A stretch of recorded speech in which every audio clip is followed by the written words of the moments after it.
Hello, Diablo 4. Yo, To another Diablo 4 developer update. let's This is a go. very special Diablo 4 developer update, as this is our pre-launch stream before Vessel of Hatred, which is actually going to be shipping here I hate next Narelle. week, which is crazy to think about. I'm joined hope here she by dies. Mr. Brent Gibson, game director for Diablo 4. I know before we have our big show, you wanted to talk a little bit about Vessel of Hatred and what's to come. Yeah, this is a really Yo, big Concho. week. The Yeah, fact we had that we're one stream, finally on but the doorstep about of second shipping stream. Vessel of Hatred is a bit surreal. We've been working on it for a very long time.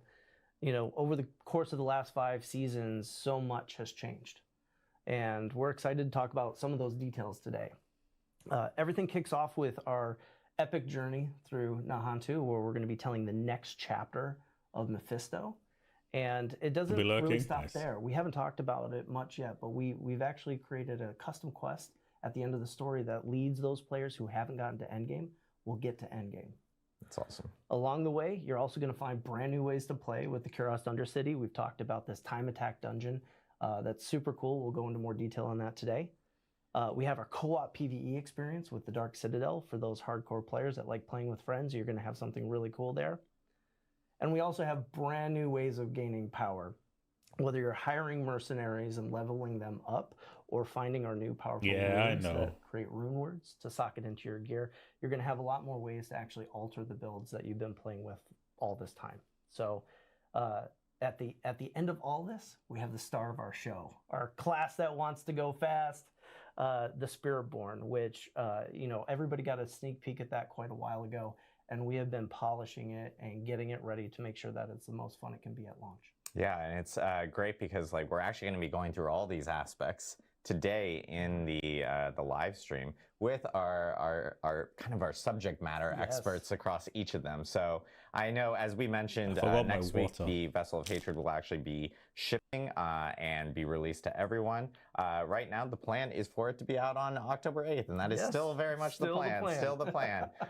We actually did release a map earlier this week in our What You Need to Know blog that kind of pretty much contains exactly when each of the release dates are going to be, but players can actually end up doing early download right now on PC Battle.net. We do have early download coming up for console this weekend on the 5th, so there's a lot of stuff coming down the pipe, a lot of excitement going on. The other thing that we did talk about as well is Twitch drops.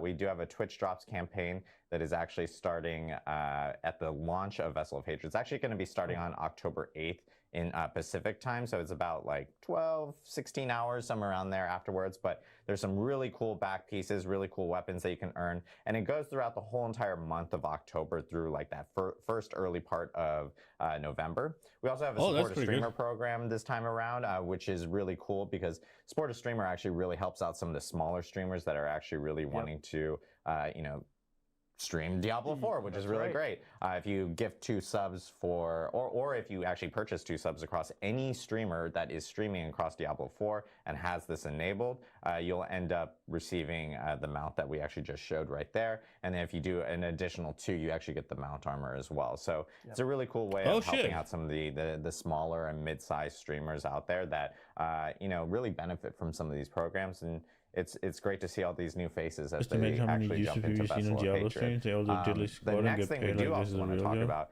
is a cool promotion that we're actually doing with Trolli here in the US. Trolli actually makes some candy.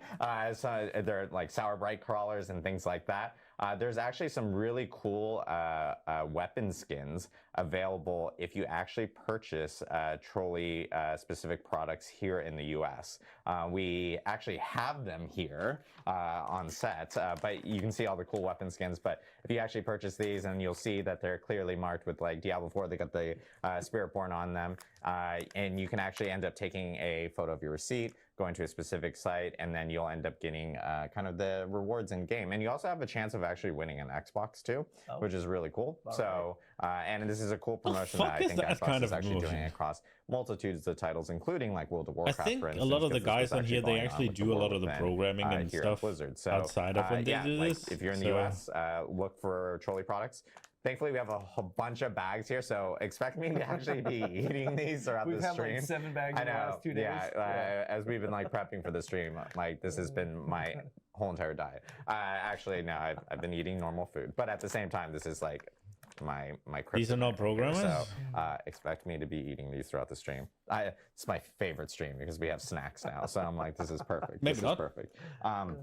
That guy to the right is not. One thing, again, we wanted to mention, which is the release date. And I think we have a release date. I think the map guy here. to the left is. So yeah, as you guys can see, on October 7th in Irvine at 4 p.m. Pacific, or Pacific time, 1 or a.m. California time, if you want to say it, is when the actual expansion is going to be launching. This is a global launch, so everyone is coming out at the same time.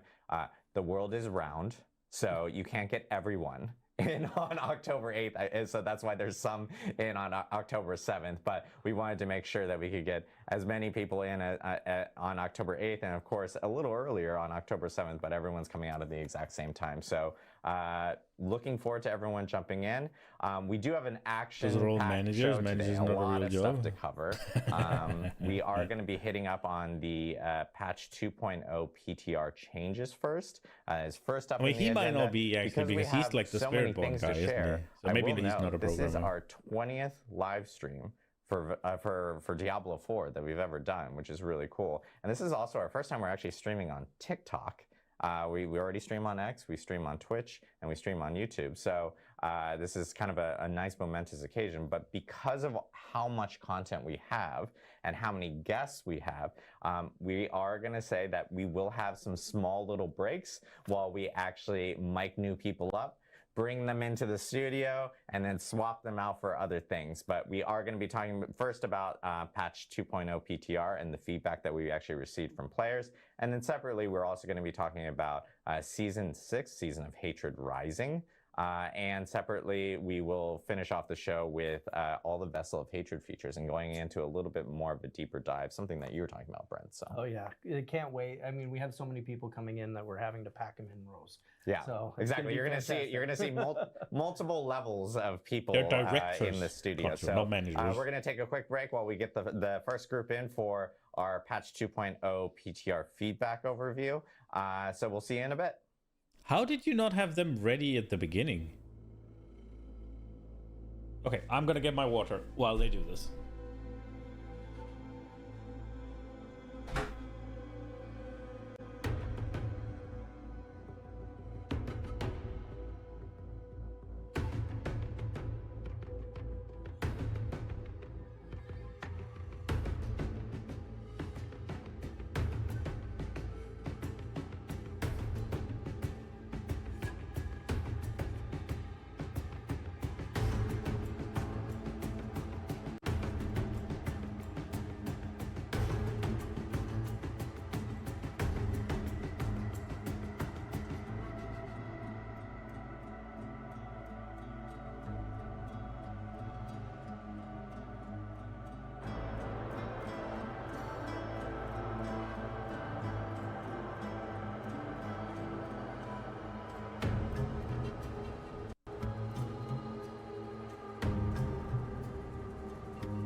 Awesome. I appreciate everyone bearing with us as we get people mic'd up. We're going to be doing this a couple times throughout this stream, but we're here to talk about the PTR learnings from patch 2.0 PTR, which we had earlier this month.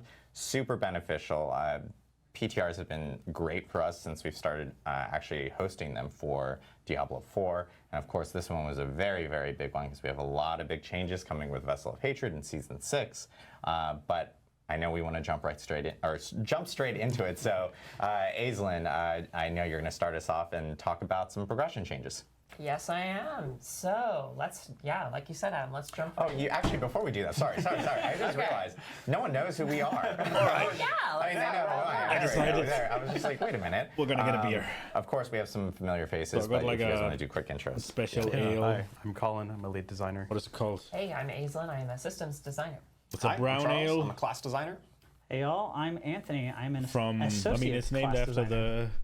Awesome. Great. The There we place go. I went Now we swimming got as a everyone child. settled. We have a Aislinn, do you vacation wanna house talk near about some of the. the progression changes? Yes, absolutely. Not a lake, So, but Adam, like you said, not a river, I mean, the but PTR something has similar, been just smaller. fantastic for us. It's given us so much data, and the feedback you guys give really good, is just actually. pivotal to us launching in the state we want to see the game in. And you know, everyone wants to see the game in. And so, yeah, let's talk about it. Let's talk about some changes we've made because of it. So first of all, monster intensity.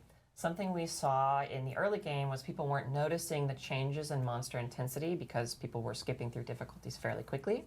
And so we've decided to move monster intensity from scaling over normal, hard, expert, and penitent to scaling over torment 1 through 4, because you're going to be progressing through torments a little bit slower, so you're going to be able to feel the intensity changes, I think, a little more potently.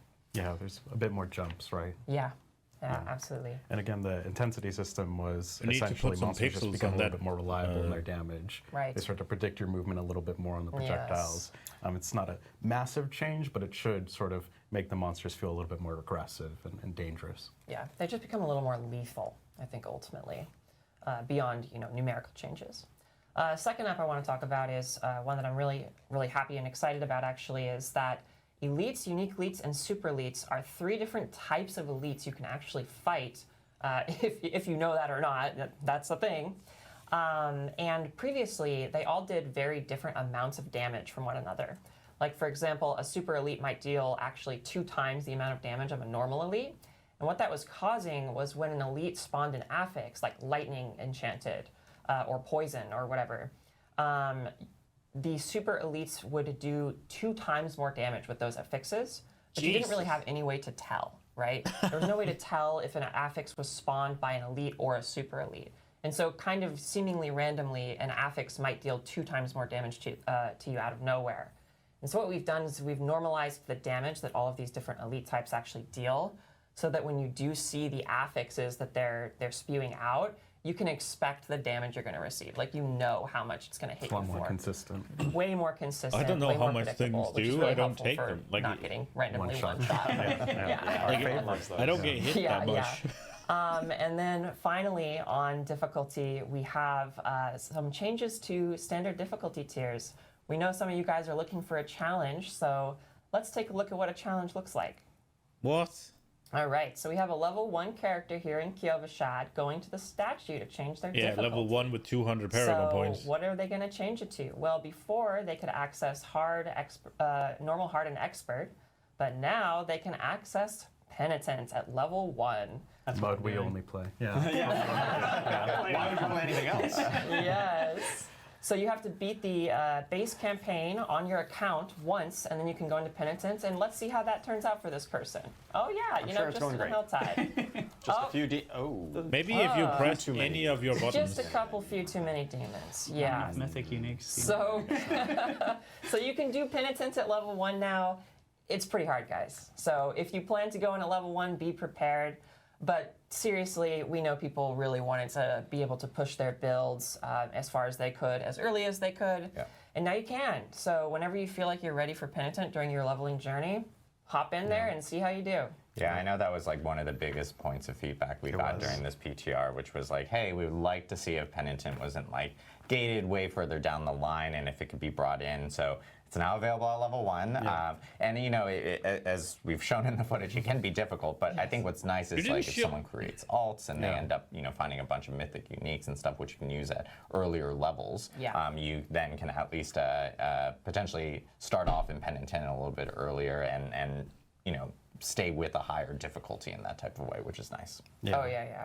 We really want to embrace like the sort of choose your difficulty that we really liked with mine cages in season 5, 4, and Yes. 5. And again, like to your point, alts just are able to speed run their way to max level, right, by playing at a really hard difficulty. Exactly. So it should feel a lot better. And it feels great to just hop into penitent early, like when you're capable of doing It it. does, It's yeah. just awesome. Yeah, we don't necessarily expect everyone to play at Penitent. It's really hard to play at It your, is hard. at It your is own hard. risk. Yeah. Yes. Yeah, your character needs to be pretty good. Yeah. Yeah.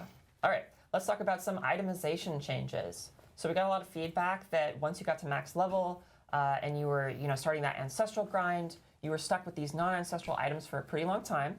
And we do like that, but we know that people want to see the journey for those non-ancestral items to be a little punchier. And so we've made some targeted changes here to ensure that non-ancestral legendaries have more, punch to them. So we've increased the amount of master rating you can put on a non-ancestral legendary from 4 to 8. We are also allowing them to be tempered twice. The chance been tripled? Previously, What does both that of mean? those Like, values was it were exclusive to 0.1 ancestral before, now items, it's but 0.3? now non-ancestrals can go up to that. Additionally, we saw that people were going to like the boss ladder, or they were just finding uniques out in the world, and they didn't drop as it didn't feel like they were dropping as ancestral as often as they should have. Right, because they're so rare. Right, they're so rare, and you want finding a unique item to be an exciting moment, and so we've tripled the chance for them to drop as ancestral. I feel like they And this should help a any lot, unique that especially drops during should the be boss ladder, ancestral when you're on killing, tier 4. These uber bosses, and they're they're dropping already lots rare. of uniques. A lot more of them are going to turn out to be ancestral. Definitely. And this should mean that once you're starting in around level 60, you have a lot more progression on your equipment that sort of bridges the gap to ancestral. We also heard a lot of feedback that second tempered affix really is what enables your build to come online. And that's what we're trying to do with this system of ancestral, is that you can get your build online, but then there's still items that you can chase that just enhance that build. Right. And we saw that like not having that second tempered affix and not having those 8 masterwork ranks really sort of hindered your ability to get that build online, to get into the fun and start blasting. Yeah, no, that's a great point, because we don't want you to feel like you have to find ancestrals for your build to function. And this change is working towards making that true. Definitely. So you still have those items you can chase, but you can still get those endgame builds online pretty quickly. Yep, for sure. And finally, on itemization, we are adding some Scrolls of Restoration to the season journey. The Scrolls of Restoration are the Scrolls of Tempering that we talked about at Gamescom. You can use them to reset the tempering chances on an item. And we wanted to add these to the season journey so you could just have a couple of deterministic ways to acquire them and use them on your gear. And this, of course, is not the only place you can earn these Scroll of Restorations. No, You can earn them throughout the world. There's a small drop chance, and we'll be actually talking about another way of earning them later on as well. So definitely. Yeah. So Ray, I think one you thing put them in that I'm front of excited hordes? about on the unique changes, if you equate greater affixes in season 5 to ancestral, you're actually going to have a higher chance to get an ancestral unique compared to getting a greater affix on a unique than live, right? So it means that uniques are really exciting. You might actually get like the Staff of Endless Rage, for example. Maybe you're not playing a Fireball Sork, but now you're like, oh, well, I have an ancestral version of this unique. huge. That's pretty good. Yeah, so it really like kind of gets you to experiment a little bit more, and we really like that aspect about those uniques sometimes being a lot more powerful. Yeah, no, we want that moment when you see a unique on the ground to be really fun and exciting, and seeing it drop as an ancestral with greater affixes is about as exciting as it gets for uniques. So that's pretty cool. All right, let's talk about some player power changes based on PTR feedback. So I want to start by framing our goals for Torment difficulties. So Torment 1, we want all content to be available in the game. You can fight Lilith, you can fight the boss ladder, you can go to the Dark Citadel, etc. All these activities are available. Torment 4 is intended to be aspirational content. And what that means is you've already unlocked everything in the game when you enter Torment 1. But Torment 4 is like the essence of Diablo like build crafting, where you're just pushing your character as far as you can go. And Torment 4 exists for that purpose, for people who want to push their character as far as they can go. And with that said, and the reason why I'm saying this is because we were seeing that people were getting to Torment 4 way faster and way easier than we were hoping for in the PTR. And, which is just another great, it's great that we did the PTR because we saw that. I just want to get to Torment 4 and stop blasting. We've made some changes to kind of keep Torment 4 this, really challenging and exciting thing to reach. We've reverted the skill damage bonus from main stat back to what it was in Season 5. So we had actually doubled it in the PTR, but we found that was just giving players too much power. Too much. So we sent it back.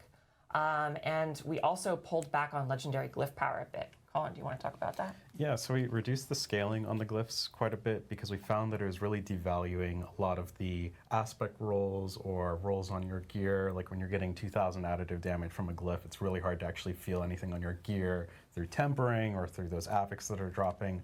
So essentially what we've done is pare that back, we've redistributed it, we'll cover that a little bit on like where we put some of that power, but overall we think this feels a lot better. Glyphs aren't just carrying like 80% of your power on a build, and it just feels a lot better so that it doesn't feel as sort of mandatory that I have to get all 5 glyphs and level them up to actually be pushing difficulty. It's a lot more about what are the aspects you have, what are the uniques you have, what are the nodes you're actually getting on the Paragon board. I think it feels a lot better. Yeah, and like I think one of the important things to say about this is that like it's really awesome to get a tremendous amount of power from one source, but because there are so many different sources of power in the game, if one source gives too much power, it makes the other sources feel kind of unimportant. Yeah, that makes sense. And that's not fun.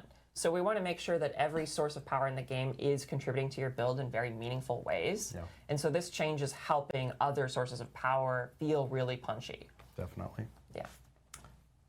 Awesome. I know but the whole, tons like, of changes here with you player don't have power, to go get the tons of changes with like progression, including difficulty and you have itemization. to push the difficulty. What the fuck?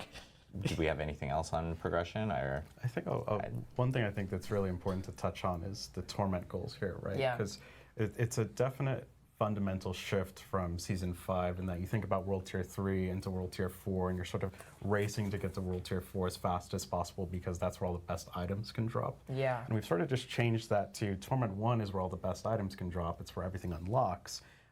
But essentially Torment 2, 3, and 4 increase the odds of those things happening. So it's just efficiency, right?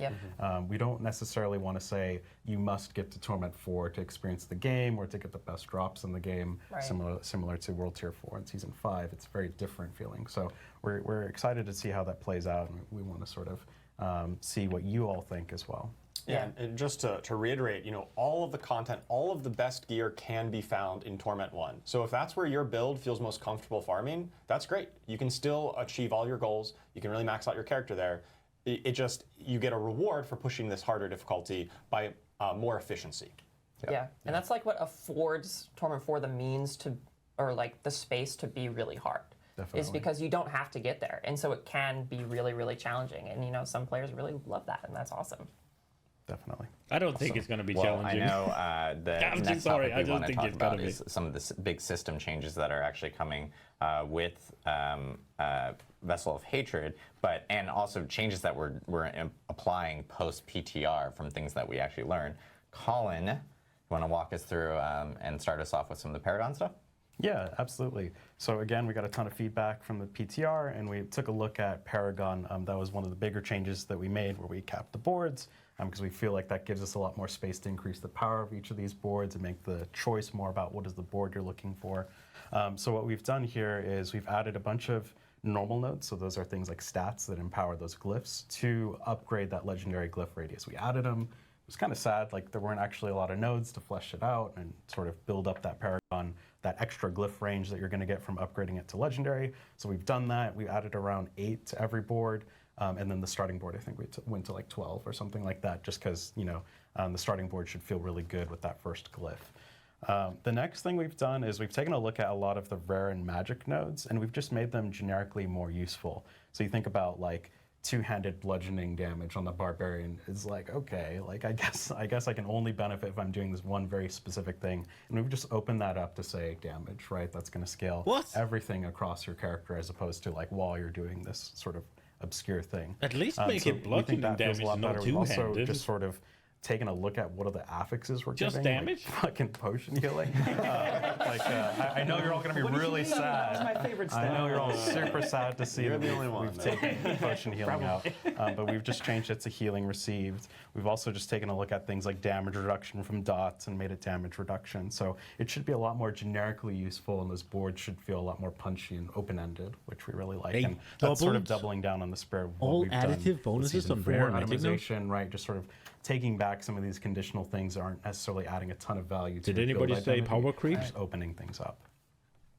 And then the next thing we've done is we talked about redistributing some of the power on those glyphs, and we've taken a look at all of our nodes, all of magic and rare nodes, and we've just buffed all of them. So we've doubled all the additive bonuses on rare and magic nodes. We've increased the damage reduction values by about 1.5x, so they should feel a lot more chunky. And as you're journeying through Paragon, right, it should feel like you have more options than to just bum rush every glyph, socket, and every legendary node. There should be some pretty punchy, like, damage sources that you can get. damage reduction sources you can get. We've also done things like all the resistance nodes you have on the Paragon board actually give max resistance as well now. So it's pretty powerful. Yeah. We've done a lot of changes there. So this is one of the first steps we're taking to really improve the Paragon Power system leap. with the new sort of philosophy of like, we want you to pick what boards you want. And we expect to be updating more in the future. Oh yeah, absolutely. And I think that this harkens back to what we were just saying, which is that, you know, it's really fun for all of your sources of power to be meaningful. If it's specific max resistance, then it's not that good. If there's tons generic, and tons of it's power that was in insane. glyphs and kind of slightly redistributing it to Paragon. So going through your Paragon board is just more interesting and fun. Definitely. Cool. Next up, we got, I think, Infernal Hordes. Yes. Yes. Yeah, so if you remember, Infernal Hordes was under construction during the PTR as we were fitting in, like, how does this going to work with the greater equipment chest turning into ancestral items. And there are 3 things that we really wanted to tackle as a part of this release, right? Infernal Hordes is an eternal game mode, so we wanted to take the learnings we got from Season 5 and apply it to this next update.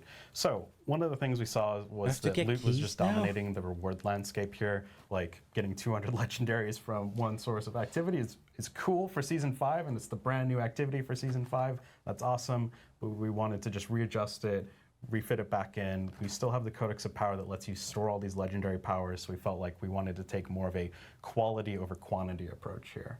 And one of the things that was sort of frustrating about that quality miss was that you didn't really have a way to reliably target those unique items that were coming out of Infernal Hordes. If you think about it, you had to open a chest and just hope that you were going to get one of the unique items out of this chest. And that sort of led to a frustrating and tedious reward flow where you're just constantly opening up these 28th chests over and over and over. I know I've spent, probably more time opening the material chest than actually. I mean, I think that's everyone's favorite pastime of just like running around the material chest. Wishing Like, the cooldown on the chest, like, oh my god, just give me my fucking shit. So it takes forever. So we've taken a look at, how we're going to actually deliver these keys. We've taken them out of the crafting system, but they're not too rare. They're just uncommonly found throughout the world. We want this to be like an oh shit moment when the key drops, just because you're going to get a ton of XP from killing the hordes. You're going to get a ton of materials and a ton of items as well. So we think that will make the keys feel a lot more interesting, and it's not going to bloat your inventory as much, and you really want to use them when you get them. So the next part here is, if we could go back to the slide, if we could go to Infernal Hordes. Infernal Hordes. There we go. The council boss, no matter what, as long as you kill that council, they're going to drop dungeon boss loot, which is going to be legendaries, crafting materials, gold, etc., on top of the Infernal Horde unique items, and that's going to scale with Torment. So guaranteed, every single time you kill that council, you are going to get unique items that are specific to Infernal Hordes. That's great because those Infernal Horde uniques are pretty sick. Definitely. So no more waiting at the chest to get that drop. It's just going to happen, and it feels a lot more like the boss ladder. Well, it's the actual conduit from them. Items, I'm going to be able to reliably get those and get a pull at the sort of slot machine there.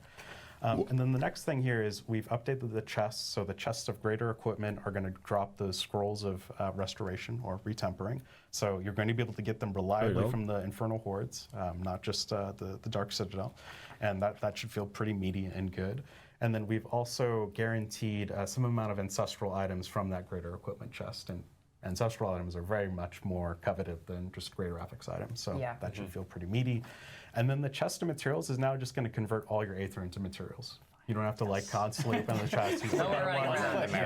Turn it into a bunch of masterworking materials, gems. It should feel a lot more snappy and less time looting, more time playing. I really hope they're accessible because that's the best game mode in my opinion. Yeah, just gives you punch. Next up, I know we have the reward stuff. We kind of spoiled it earlier. But, so we can just skip this because everyone's already seen it. So rewards, this is just a bunch of miscellaneous tuning and making the game feel better and more rewarding. Right? So we've significantly increased the ancestral drop rate from Nightmare Dungeons and Whispers. Thank you to the person who ran 1,000. Oh, they just Yeah, oh my god. Definitely fixed the problem there, and that should feel a lot more rewarding. We've also added just experience to the Nightmare Dungeon completion, which just feels better as you're grinding that Paragon. Also, while you're leveling up, non-legendary items auto salvage. Let's go. And then we've also done miscellaneous buffs to just miscellaneous things. So Hellborn will drop loot. Butcher is going to drop a guaranteed axe, I believe, a butcher's axe. The world boss, treasure goblins, those are all going to drop a lot better loot. It's also going to scale with torment, which should feel good. Yeah, I mean, it makes sense for these, like, I guess the Hellborn's not exactly a random encounter, not just the world boss, but like the Butcher and the Treasure Goblin, these like big meaty encounters, like it makes sense for like these to the meaty occur, and you're encounter like, of give me Treasure like Goblin. good loot, because this is uncommon, this doesn't happen that frequently, I want it to be amazing. It's an exciting moment, and the loot should reflect that. Yeah. I love that loot explosion. You know? Yeah, when you kill yeah. a treasure goblin, Yeah. Nothing beats the finding fuck a is Treasure that Goblin guy? at like level 5. Yeah. And just chasing it around using your like basic attack. Yeah, and it he there guaranteed to do? drops legendary no matter what level you are. So Yeah. it should feel pretty good. The next thing here is we really love how players, or how you all have sort of embraced the Stronghold experience bonus.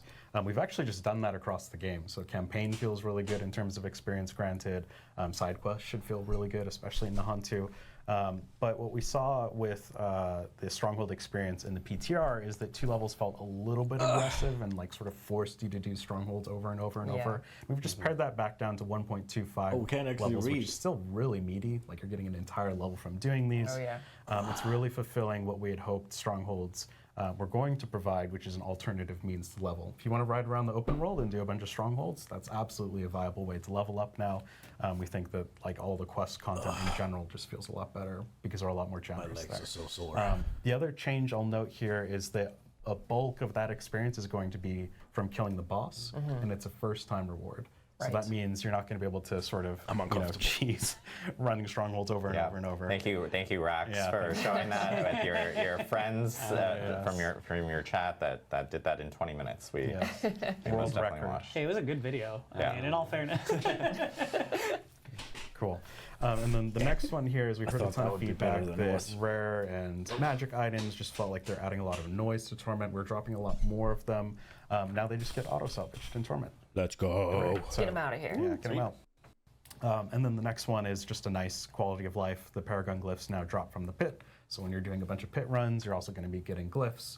It just means you don't really have to like go out and do other things if you have a bunch of keys for the pit. Yeah, I mean that's really nice too because theoretically you could enter the pit and not actually have a glyph, but now you will. So you can find one and level up if that's what happens. Awesome, and I know last but not least we have Where'd you get the keys from now? This is some big stuff here that I know will excite players for sure. Yeah.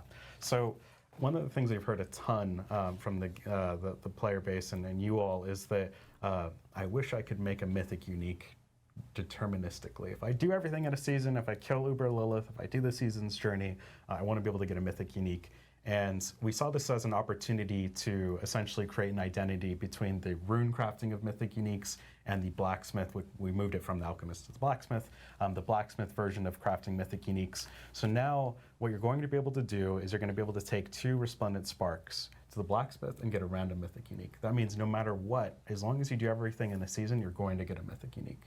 And if you take those resplendent sparks and you decide, I really want a specific mythic unique, you'll be able to take a set of runes and actually pick which one. Right. And what that does is the runes are a lot more flexible. They can be traded. You can also get some incremental progress, right? Because they drop a lot more frequently than mythic unique or sparks in general.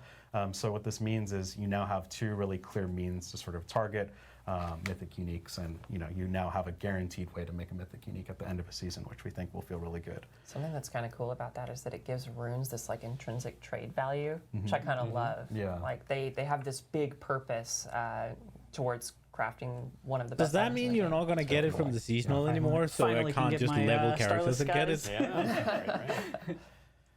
Cool. And then the next one here is you're going to be getting a lot of salvage in Torment because everything's getting auto-salvaged. So we figured, you know what, we should probably give you some purpose and value to that salvage. And now you can take it to the blacksmith and forge random legendary equipment at the blacksmith. Yeah, this is huge. I love this change. And it also has a chance to be unique or mythic and sometimes ancestral. So it's definitely a great place to dump That's all that wild. salvage, But be excess careful salvage that though, you have. because you need it for And fucking then masterworking. the next one here is more just sort I of ran a out of quality it life 4 and times nicety. last We added season. runes, and we're putting way more sockets on gear. Yeah. We just allowed you to add sockets to gear with just the general salvage material. You don't need scattered prisms anymore. Scattered prisms are required for ancestral items, and that just essentially means I'm missing a socket. You can pretty easily add one. And then the next one Wild. here is mostly quality of life for alt characters, but the jeweler no longer has a level requirement to engage with the jeweler. Previously on the PTR, you had to like trade gear to your main character, add a socket. It was super tedious, and we just made it not like that. Oh, cool. So tons of big changes coming across a multitude of systems within D4, thanks to a lot of great feedback that we got from all the players within the community, content creators, etc. So thank you guys so much for that. Thank you, Colin, for walking us through that. Next up, we want to talk about some of the class changes and everything. And so Charles here is going to walk us through it. Yeah, I'd love to talk about some of the class changes that we saw in the PTR. Once again, I wanted to thank all of the players who gave a lot of detailed feedback, a lot of data on how classes were performing, all the different builds, and the new items, new effects, and all that kind of stuff, new skills. It's been really helpful in helping to make sure that we make all our class designs as fun and engaging as possible. I do want to say that this patch is huge. There's lots of changes. As I said, a lot of new class stuff, but a lot of new system stuff across the whole game. And so we do expect some level of like volatility here. And when a lot of things change, there's a lot of unknowns. And so that's just the mindset we're approaching this patch with. And what I'm going to be talking about here is not a complete detailed list of everything that we've changed from the PTR to live. It's just kind of some samples and kind of talking through our learnings and what we saw on the class design team and what we're thinking about. And so make sure you check out the full patch notes once we're done with the stream. And also, if you, a lot of the changes came in the PTR initially, so definitely check out those if you're unfamiliar, because there's tons of class changes there as well. Oh yeah. So starting with the Barbarian, we generally saw that Barbarian class was a little bit too weak on the PTR, and I think even on Season 5, I think it's just generally considered a little too weak.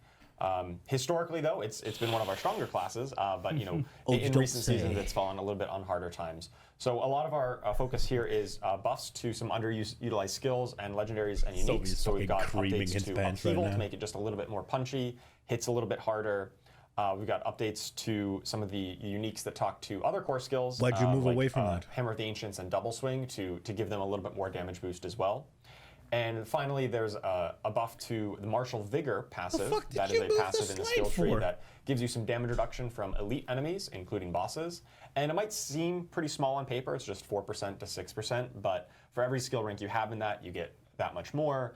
And really, when you're fighting the late game tormented bosses and high torment tiers, it's going to be a pretty noticeable amount of survivability against those boss fights for barbarians. Yeah, those passive skills add up really quickly when you start getting a bunch of ranks in them and stuff, so for sure. Absolutely.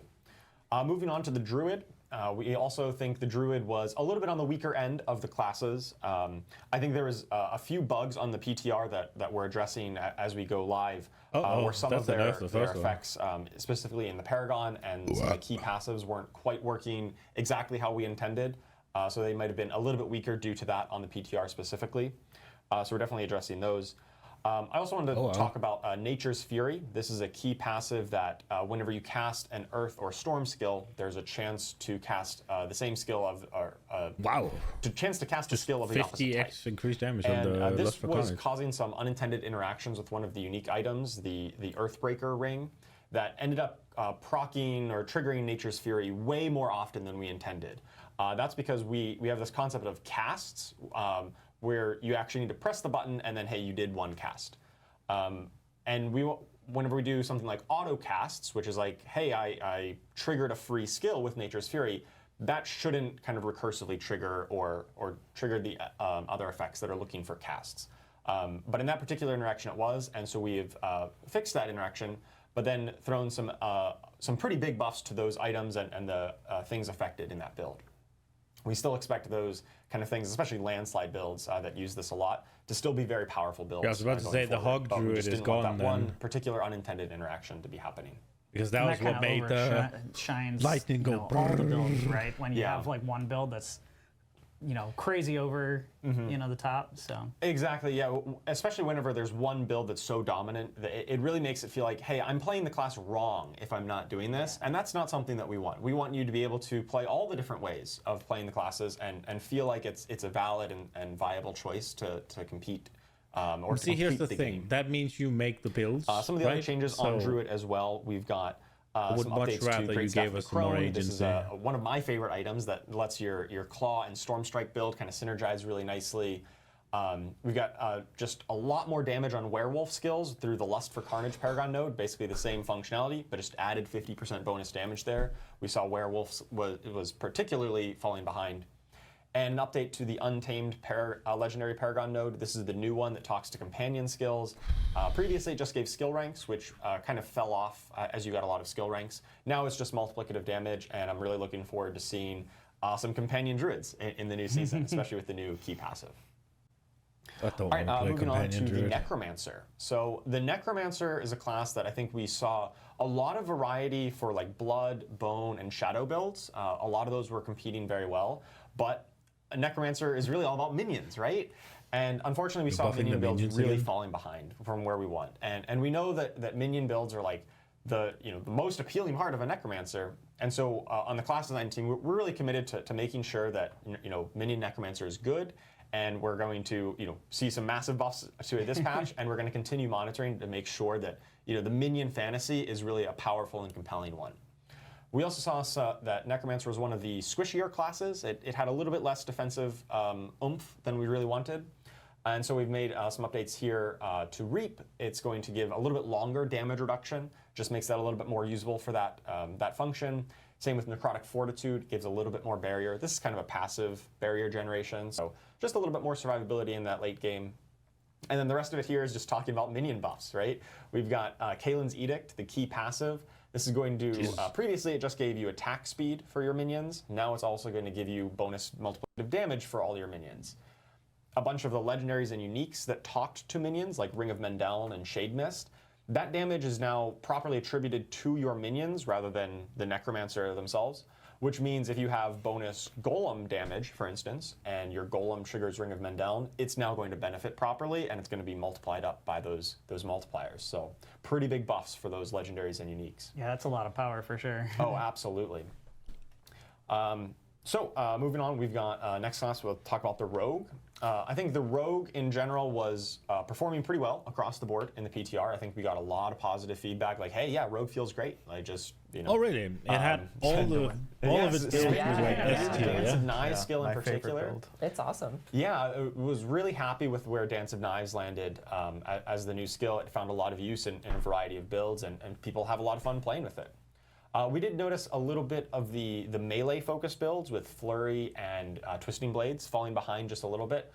So a few of our changes here are focused on enhancing the legendaries that talk to those two, Encircling Blades and Blade Dancers.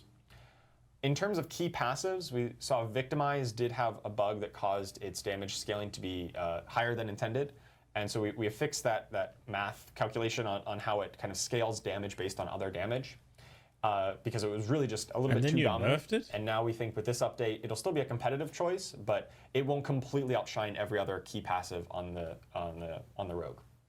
Wait, so and you fixed the bug that made it go crazy, and then you nerfed it, so you killed it, skills. Essentially. Love me some Rain of Arrows. It's a very flashy skill, especially with all those colors with the imbuements on it. All right, and finally, the Sorcerer. The Sorcerer was definitely the strongest class I think we saw on the PTR by a fair margin. Just a little bit, you know? It was quite strong. People were having a lot of fun with Sorcerer builds, especially with the new key passive Enlightenment. And Enlightenment had an issue where it's all about alternating skill casts. So, okay, you cast a fire skill, you cast a lightning skill, you cast a cold skill, and you get these stacks really quickly. Unfortunately, it was stacking up unintentionally from some of those auto casts that we were talking about earlier with Nature's Fury, where when you trigger bonus casts from like unstable currents, it was actually ramping up the Enlightenment way too fast. And so we fixed that interaction, but we think despite that, Enlightenment is still one of the strongest key passives of sort. Yeah. So it just brings it down a little bit, but we still think this is going to be a really powerful and compelling new key passive to play with once we go live. Two other changes here with the Flamescar and Oculus uniques. This is kind of adding in this chance to deal double damage affixes for Incinerate and Teleport, you use that ring for every single build. This harkens back to what I talked about on the PTR stream, it's just where we're adding these multiplicative damage bonuses into tempering for weapons. And of course, we can't temper onto unique items, but for a lot of the unique items that are about very specific skills, such as Flamescar and Oculus, we've taken a pass to add in some of these affixes that enhance those skills in multiplicative ways to really make sure that Incinerate gets the same benefit from using that unique as opposed to just a legendary that you would temper this affix onto anyway. It's a massive buff. Yeah. Yes, absolutely massive. Size is like, I like pull out a ruler. Like, is it actually? Is it working? The teleport Incinerate size and teleport size maybe not the most compelling affix. Now you just get some of this multiplicative damage. If somebody wants to make an Oculus build where most of the damage comes from teleport, that's going to be awesome. So it's not see if you can manage to make that work. Yeah, I love that idea. Oh my god. I already have a build page saved. Ooh, yeah. I'll have to see that. Yeah. Nice. So yeah, once again, I just wanted to thank everyone for all the great feedback. We on the class design team in particular are always reading and listening to feedback on how you're playing the classes, what builds you're finding fun, what things are over or underpowered. We listen to it, we read your feedback, we watch the videos that you make. We really appreciate all of it. What's Anthony there for if they just went through the class design and he didn't say anything? Awesome. Thank you so much, Is Charles, he going to do the spirit through bomb? all the changes coming for class design. It's actually not all the changes that we saw right here. As Charles mentioned, we do have patch notes actually going live after this stream. And I will caveat, you will see 2.0.1 patch notes and you'll see 2.0.2 patch notes. So there's 202 and 201. 202 is actually not on like people's PCs yet. You haven't preloaded that. That is going to be the last update you'll need to grab before we jump into launch for Vessel of Hatred. But you will get all the patch notes after the stream, so you can dig through all the class changes that we didn't cover and all the ins and outs of it between now and what we had for PTR. So I wonder if they've killed Lightning Spear Sorg. We have rune words. So I think we're going to jump straight into it. So Anthony, you want to go ahead? Yeah, absolutely. So again, awesome feedback. We got lots of different things that came in, and we've heard multiple times a couple different things with the rune words that really just people kept repeating over and over again, really mostly stemming down to two major issues with the whole system. And so previously we had on the PTR, we had the legendary runes that were a lot stronger, because you want to reach that point eventually to where you get the powerful runes and then you play the game that way. Well, that was kind of outshining a lot of the other possibilities and like the idea that we had with the runes where you're mixing and matching, creating different combinations. So what we are ending up doing now is we are taking that top end and we're going to bring it down. And then on the flip side, the second thing that we heard a lot of is those bottom runes, I don't want to say bottom runes, the magic and rare runes that you find a little earlier, especially those runes of ritual, where those are the ones where you're actually like doing things to gain offering to then invoke those runes of invocation, those powers that you have. Those were intentionally a bit lower so that you have some progress, but it felt like when you get them, it wasn't enough. You didn't get to really feel those runes happen and pop off when you get them. So on the other side, we are taking that bottom end and bringing it up. So together, we're kind of, I don't want to say flattening out, but we are making it a lot more options for the players to really have choices throughout your whole journey rather than just a linear, get the stronger one, and then obviously it's stronger. And what this will also do, and the focus on this, is to also make those utility runes really, really potent and really pop off, and a lot more visual things to happen. So there's a lot and then less finally, power we in the rune removed a system, is couple what I'm runes that weren't quite meeting our expectations. We have this thing that we say every once in a while, which is like condense the fun, and we want to make that like the ideal situation where we have the runes that we have are the ones that are cool and fun, and not like over bloated with just a bunch of things that no. You need weird stuff in there that nobody uses, because then in a year, 2 years, somebody's going to find something and break the game with it. Else. But that does mean that we want to make sure that all the options are really compelling, and so ones that aren't meeting our bar, we just would rather take them out rather than leave them in.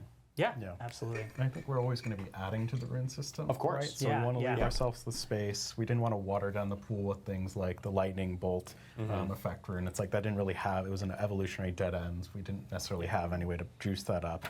So we want when a rune drops for it to feel like, oh, I mean, sure, if it's boring as shit and doesn't do it's anything. important that every choice in the rune system is meaningful. Like every possible rune you can take or combination, like there's something there, right? Yeah, you want to feel it for sure, and it doesn't want to be something that you just like, oh, I got this rune, and it's like, well, let me find another one. So. You're always going to have that. All right, so here's some examples of some of the big outliers. We heard lots of feedback around these two, especially that Warcry rune. So while it was giving Berserking to everyone, it was a big power bonus. And so we're going to bring that down a little bit by it's no longer going to give that enhanced version. It's just the baseline version, so it no longer gives Berserking to all players. That does mean it still works for Barbarians because that is their skill. They should still be able to gain that power as they would expect. And then down with the Yam, which is that Druid Petrify. The rune itself is not changing.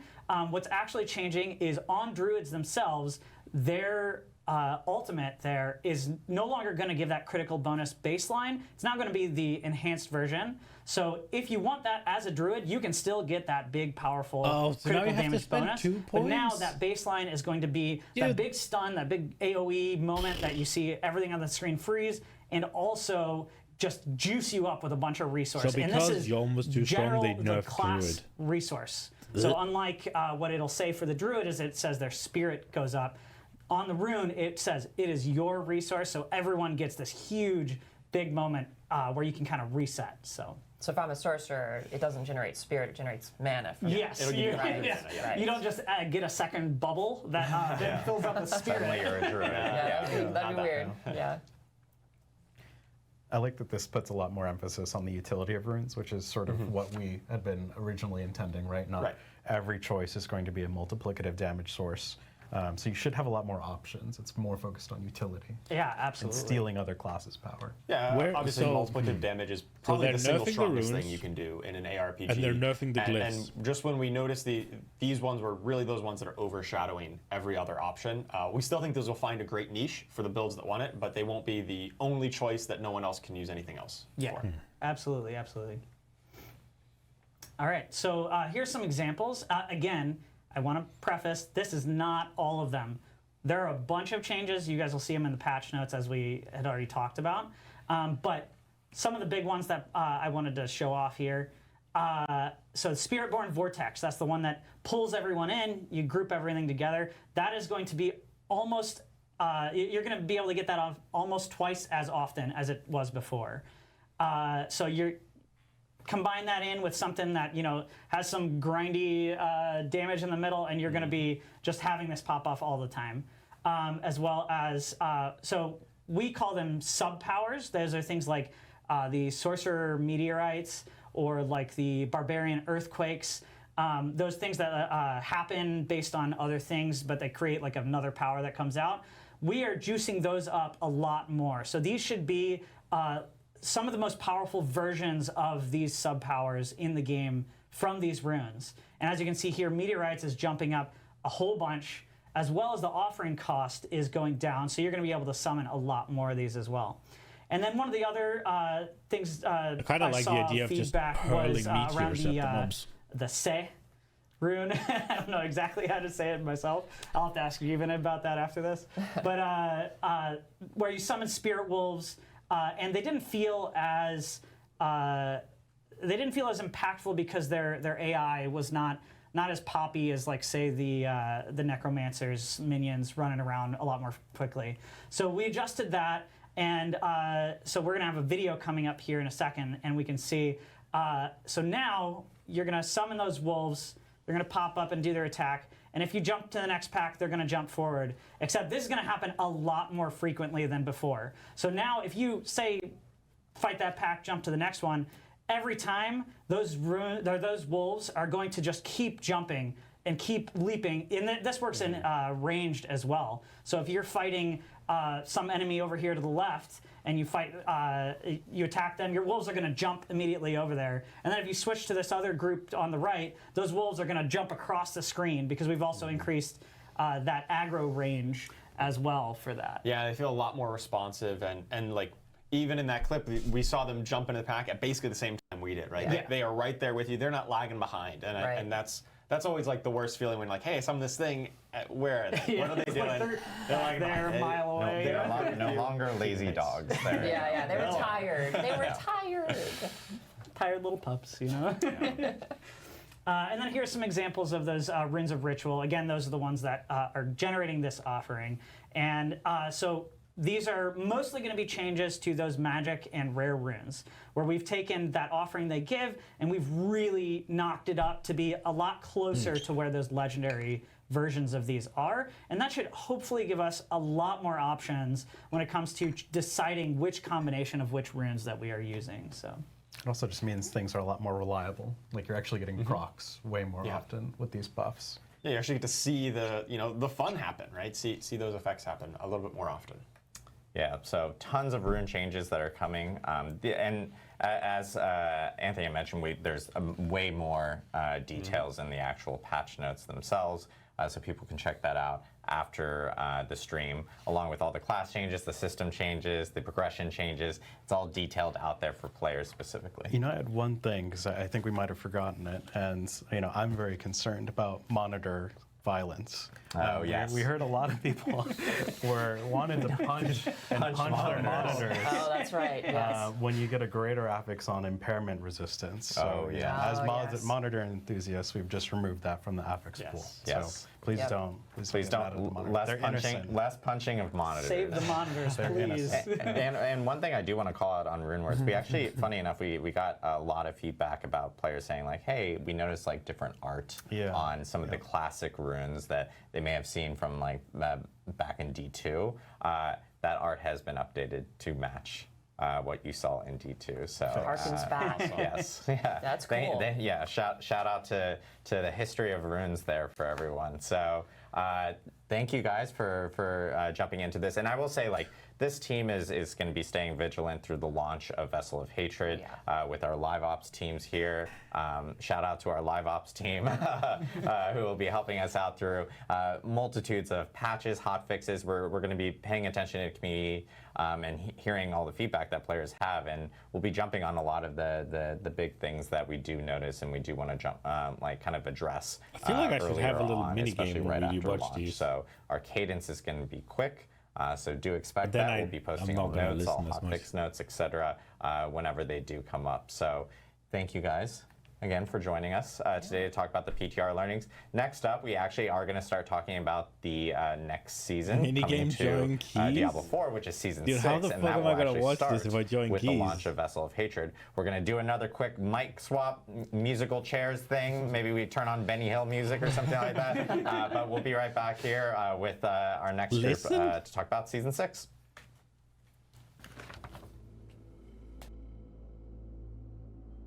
Oh, I guess we could try.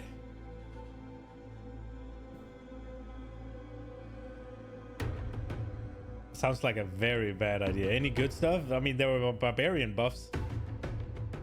Yeah.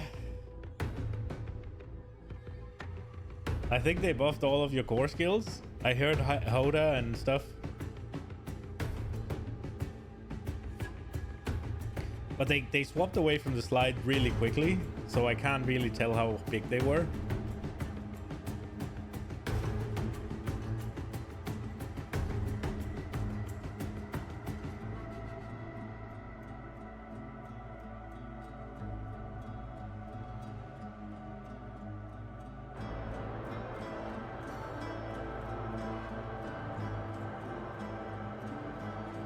I think there was some buffs to upheaval.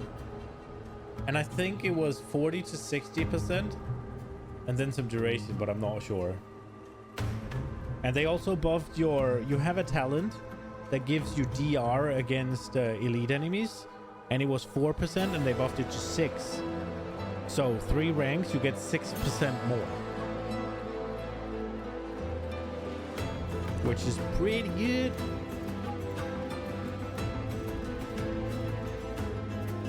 So yeah, there were buffs. I'm gonna play Bard now. Be broken again.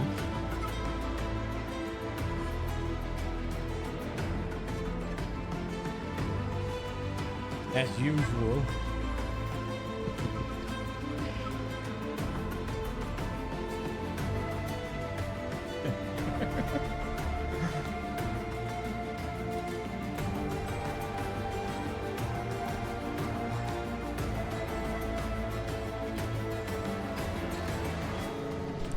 Is it really releasing at 1 a.m.? What day is it? The 8th?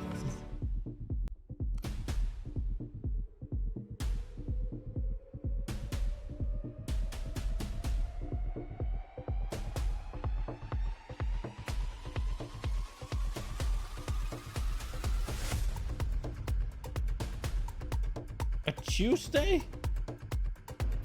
Oh, wow, Wednesday is in trouble. It's this Tuesday, not just a Tuesday, it's this Tuesday.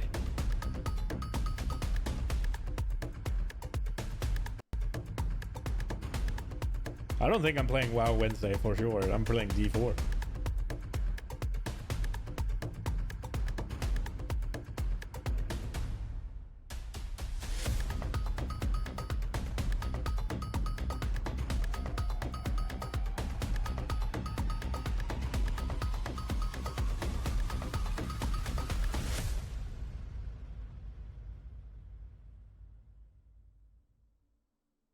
Is my screen not entirely filled by this?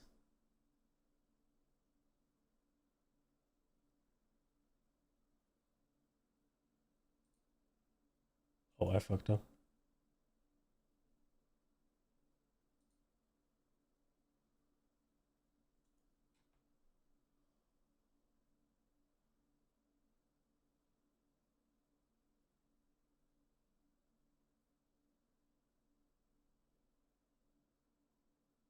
All right, we're back. Sorry for that. I'm glad you guys got to watch Dancing Demons and everything like that and see our release date map. But we're back here to talk about Season 6. This is the new season coming with the launch of Vessel of Hatred. And I'm joined by this wonderful group here. Brent, who we already know, our game director here. But Tim, Don, do you want to introduce yourselves? Yes, my name is Tim Ismay. I am one of the lead producers on Diablo 4. I mostly work on seasons. I'm Don Adams. I'm the lead season designer for Season 6. Is that the same for all of them? Also known as content supervisor. Also known as content supervisor. There you go. From time to time. There we go. Awesome. So, as Don just mentioned here, Season 6 is Season of Hatred Rising. Tim, do you want to explain to us what Hatred Rising, or Brent? Yeah, I'll take this one. Okay. Yeah, so when we started off with this, we really knew we wanted to make sure that we were launching a brand new season right alongside a Vessel of Hatred. We wanted that to be day and date. So like continuity was really important to us. And so the idea that the hatred of Mephisto and Nahantu is spilling out into the rest of Sanctuary was kind of the anchor that we're holding on to, and we started talking about what that would mean to make a whole season around that. Awesome. And I know with kind of like what players hearing hatred rising, they're hearing about, you know, Mephisto and his hatred potentially leaking out into Nahantu, maybe the rest of Sanctuary. Like, what can players expect with this actual season? Yeah, so a lot of actually what is going to be the core of Season 6 and the Season 6 experience, players have already gotten exposed to. So anybody who's playing on the PTR has been reading about the changes we put up there. Fundamental to the release of Vessel of Hatred, Season 6 brings big changes where every single class is going to gain access to new skill points. They're going to gain new skills across all the classes. They're going to gain more Paragon points, new legendary Paragon glyphs. These are all changes that are being added to the base of the game, meaning you do not need to have Vessel of Hatred to gain access to these. You also will still have access to these after Season 6. These are permanent changes to the game. On top of that, we got the standard new legendary aspects. We have new unique items and new mythic items, crazy powerful mythic items that are going to unlock just new levels of power that were not possible before in the game. Now, to go along with this power, we will be adding these new difficulty levels that, again, we saw on PTR, so you have the ability to challenge these new levels of power. I want to say that it's all going to even out well. Honestly, despite tireless efforts of our designers, just constant trying to get that balance just right based on all the feedback that comes in, I know that maybe it'll be out for a day before someone's posting a video and saying, "Oh, look at this, I do 1 trillion damage," and it'll go all over the internet. Like, I've never seen numbers this big, and that's, yeah. But we tried to get it there. You're gonna see crazy builds. Those are gonna link into new difficulties that were never there before to try and all this new content. Yeah, awesome. Yeah, I know all these things that players got to experience a little bit in PTR. They got to see it, they got to check it out early, but of course, there is more kind of associated with this specific season. So, Don, do you want to talk a little bit more about what players can also see beyond what Tim kind of walked through? Yeah, absolutely. So, as we mentioned, this is the season of hatred rising. So we really wanted to theme it around Mephisto's hatred creeping out of Nahantu and into the rest of the world. So let's go ahead and take a look at our visual aid here. Beautiful. Now, I was promised Official documents. I was promised that this would be turned into real art when I sent this over. I didn't think we'd be showing this, but. Hopefully this will all make sense by the end of the presentation. Just for now, just take it in. There you go. Everyone loves designer art. It's core to all our live streams that we do.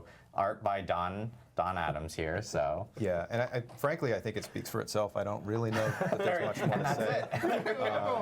But let's go on and go ahead to the next slide here, and let's take a look at some real art to get you ready for the season here. This is, of course, amazing key art from Dave Raposa. I just love kicking that demon in the face. That makes me happy every time I see it. Let's go ahead and that looks really move on cool. to the next slide, and I'll get into some actual details about how this stuff shows up in the world, what you're going to be looking for when you're hunting these guys down. Hatred Rising. You're going to see green these hillside, Hatred yes. Rising zone events that cycle frequently throughout the world. When these are up, everything in that area is going to be corrupted by hatred. You're going to be seeing environmental changes, lighting changes. The monsters will actually have, kind of hatred gummy goop on them.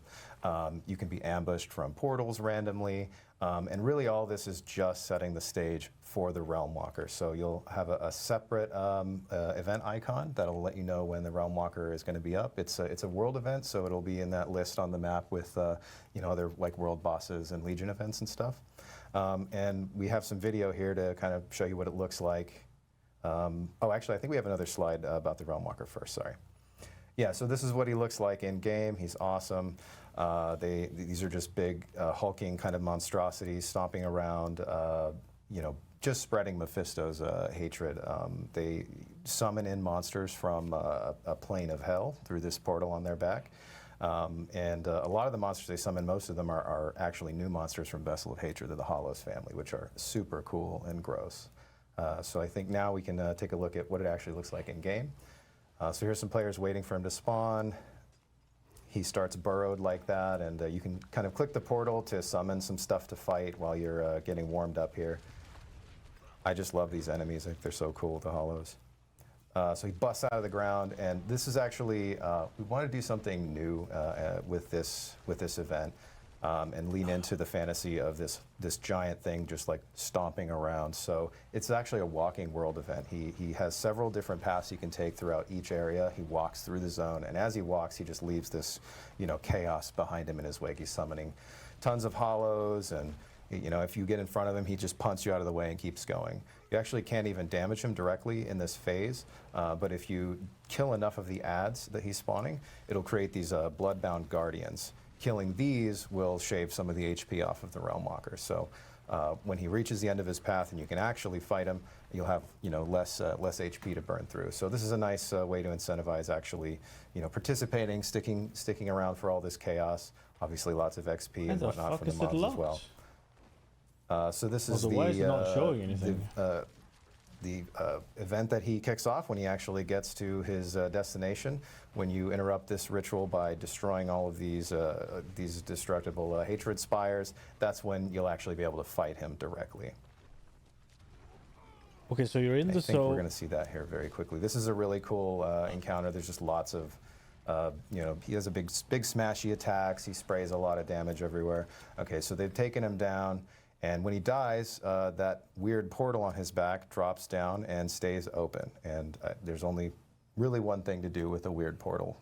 Yeah, you go in the portal. go inside, That's your option. So that's what if portals you are made for. Successfully killing the Realm Walker, taking down this massive demon, finally grants you your reward of more demons. So you're going to go into the Seething Realm. This is part of the Mephisto's area of hell. So you are going to have to continue fighting in here. It is not a barren landscape, but the demons you fight in here comparatively, if you were strong enough to take down a Realm Walker, don't be too worried. I think you're going to be able to manage the demons inside of the Seething Realm as well. This dungeon is a little bit more of a reward dungeon. So once you get in here, you're fighting your way through to get specific buffs at the end of it. So if we want, we can jump into the video here. Yeah, this is the first section. And this part, you're just kind of mowing through some of these smaller guys. You're really just looking for a specific gate here. There's a portal that you're going to be activating and making an important choice there about which section of the Seething Realm you go into.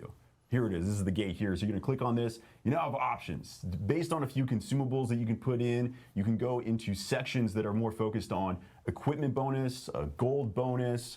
You can get a socketable bonus. You can get more endgame items with like compasses and boss materials. So you're going to pick one of these and decide that's the section I want to go into. You're going to get some drops similar to that in this section of the dungeon. But more importantly, this is going to set you up for the type of buff you want to get at the end of the dungeon. So again, this is not an empty area. You are going to have to fight through it. You're going to encounter more hollows in here, some more elites, all of this leading up to a chest at the end. Here's your reward. So finally, you just click on this, you get your reward. Just kidding. Yeah, of course it's a cursed event. Of course. You're going to have to fight even more demons. Nothing's free in hell. This is just how you got to do it. So you fight your way through some more elites. But don't worry, I believe in you. You can get through this. If you kill the last guy, there's one more there. Take him down. Come on, you can get it. All right, so he goes down. Now you get your prizes. You're going to open these chests. There's a variety of loot that you get, but one specific item that you're looking for in here, which is going to be a seething opal. So these little, there they are, yeah, little seething opals. They got a little seasonal marker on them. This is special to Season 6. When you get these, you're going to take a look here. This is going to be a buff you get based on the one that you chose. There are some fundamentals you always get. So a seething opal always gives you a 15% bonus to experience. This is especially cool because it stacks with elixirs. You can have an elixir and a seething opal active at the same time. That's a huge bonus. On top of that, any seething opal that you use is going to allow you to now get reputation with the remnants of the Zach Room. Don will talk about that more in just a second, but that's going to be the reputation track for Season 6. And then beyond that, you will get a bonus depending on which portal you went through, which section of the Seething Realm you decided to go into. Here we go. Yeah, if you want to snapshot this, and you screenshot, these are some of the bonuses you can get. As you can see on here, you're getting maybe more items, maybe more gold, more socketables. So these bonuses are going to occur while fighting anything while having this buff active. So equipment, as an example. Maybe I wanted more items to be dropping. When you kill monsters, there's a chance that they're going to drop a cache that is going to give you some additional loot.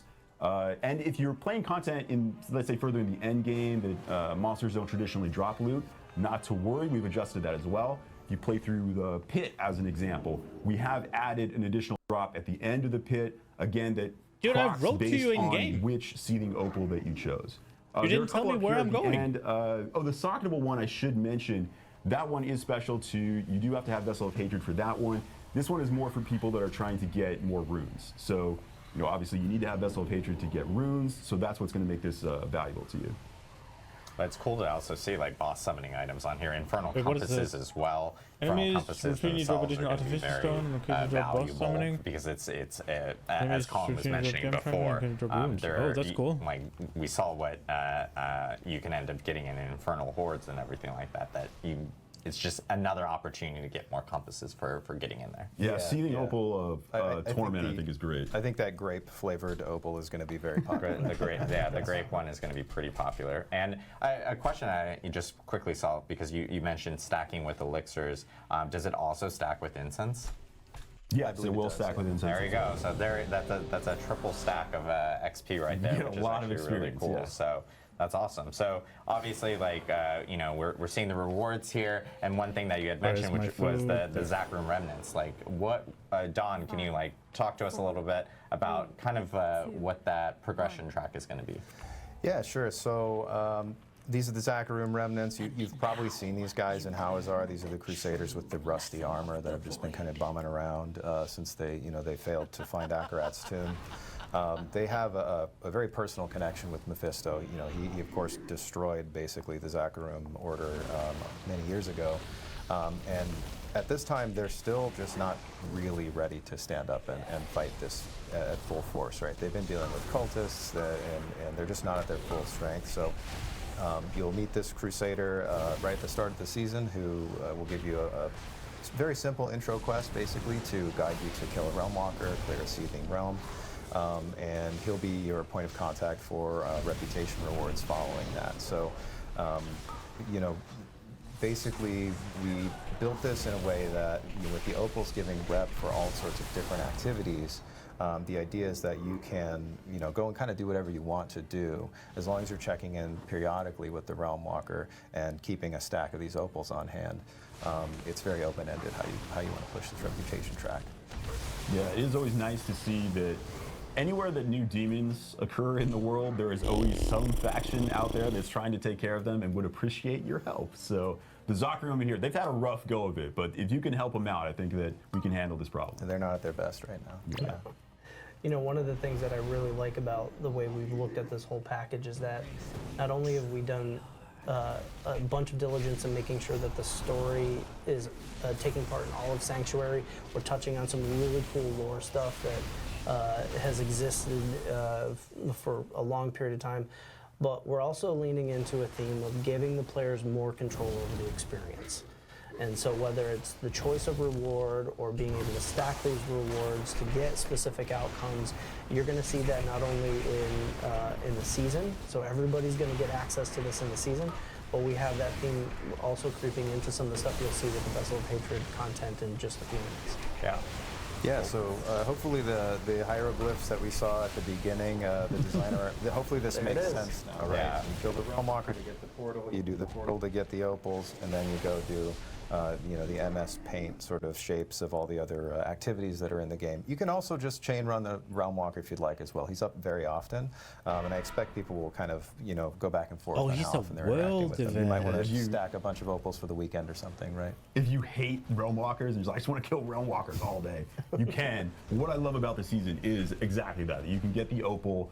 It's a great buff, and now go play other content, including the new content that's coming out in Vessel of Hatred. If you bought the expansion, got a lot of options there, so you don't have to just play the seasonal content. You can go play this other stuff while still having the buff. Including the Vessel of Hatred campaign, which is kind of a first, right? You'll need to have completed the base campaign, but you can play the Vessel of Hatred campaign alongside the Season 6 content, which is pretty cool. Yeah, so huge for people that, you know, have base game or Vessel of Hatred can partake in the content for this season. Don, Tim, thank you guys for walking us through all the Season of Hatred Rising content that's coming. With the launch of Vessel of Hatred, this is starting right at the beginning, right when Vessel of Hatred actually comes out, which is on, again, October 7th at 4 p.m. Pacific. For some people. for 4 p.m. Pacific time, which is for everyone because it is one global release. So Right, yeah, so It'll be the 7th for me.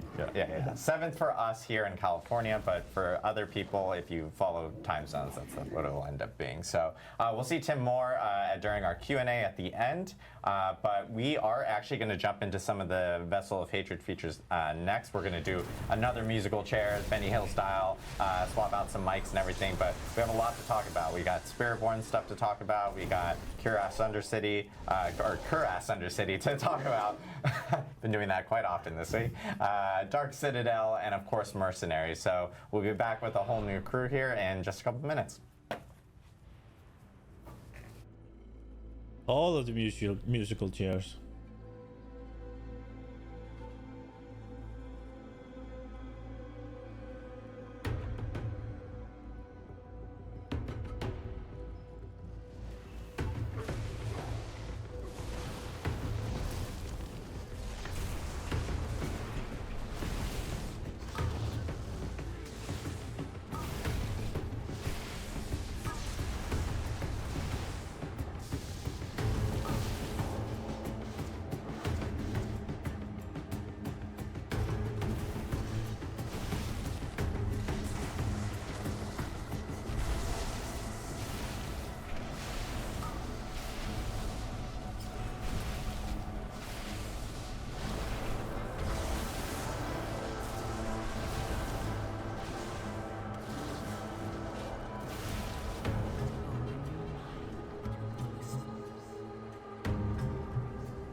Dude, the music is pretty loud, isn't it?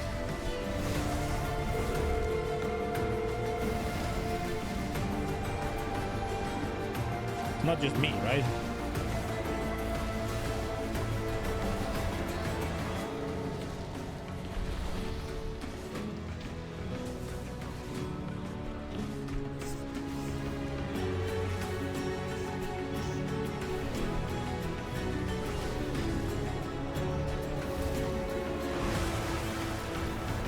Oh, that's kind of unfair. Oh, she moved though. Okay.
The fuck just happened?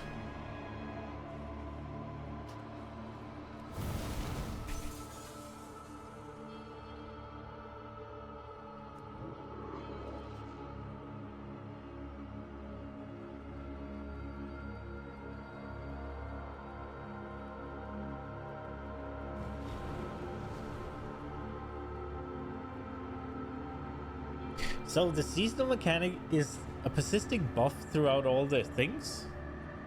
Did I understand that right? You get a zone, you go there.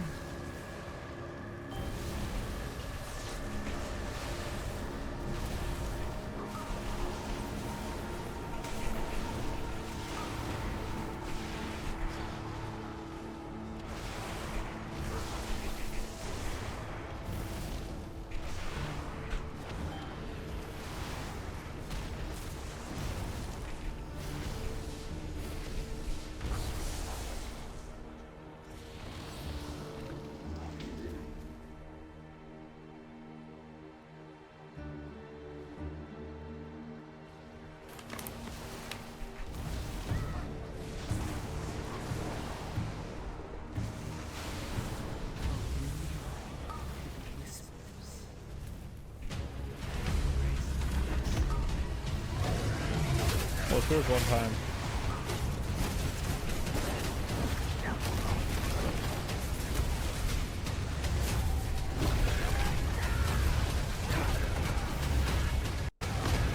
Dude, it looks so cool. Ugh.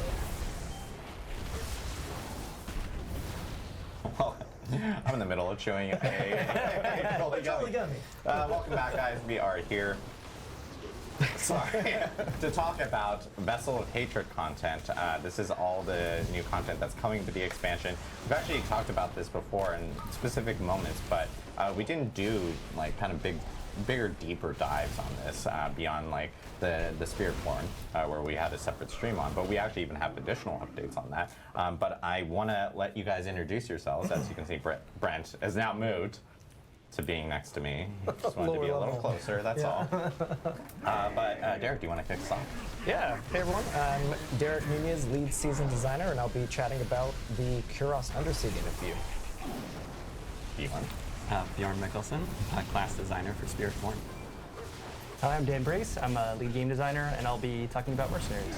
Awesome, cool. So, you know, tons of content coming to Vessel of Hatred. I know players have heard us talk about it a little bit, but Brent, did you want to talk about any content specifically before we jump in? Yeah, I mean, just kind of teeing up the next big thing that we want to talk about is just kind of how well the Spiritborn reaction has been since we've announced it. It's been amazing to see folks so excited about it.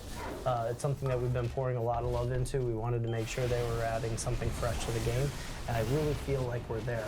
But when we released it, we actually still had work to do. And so throughout the PTR and the last few weeks of development here, we've been putting a lot of effort into polishing things up.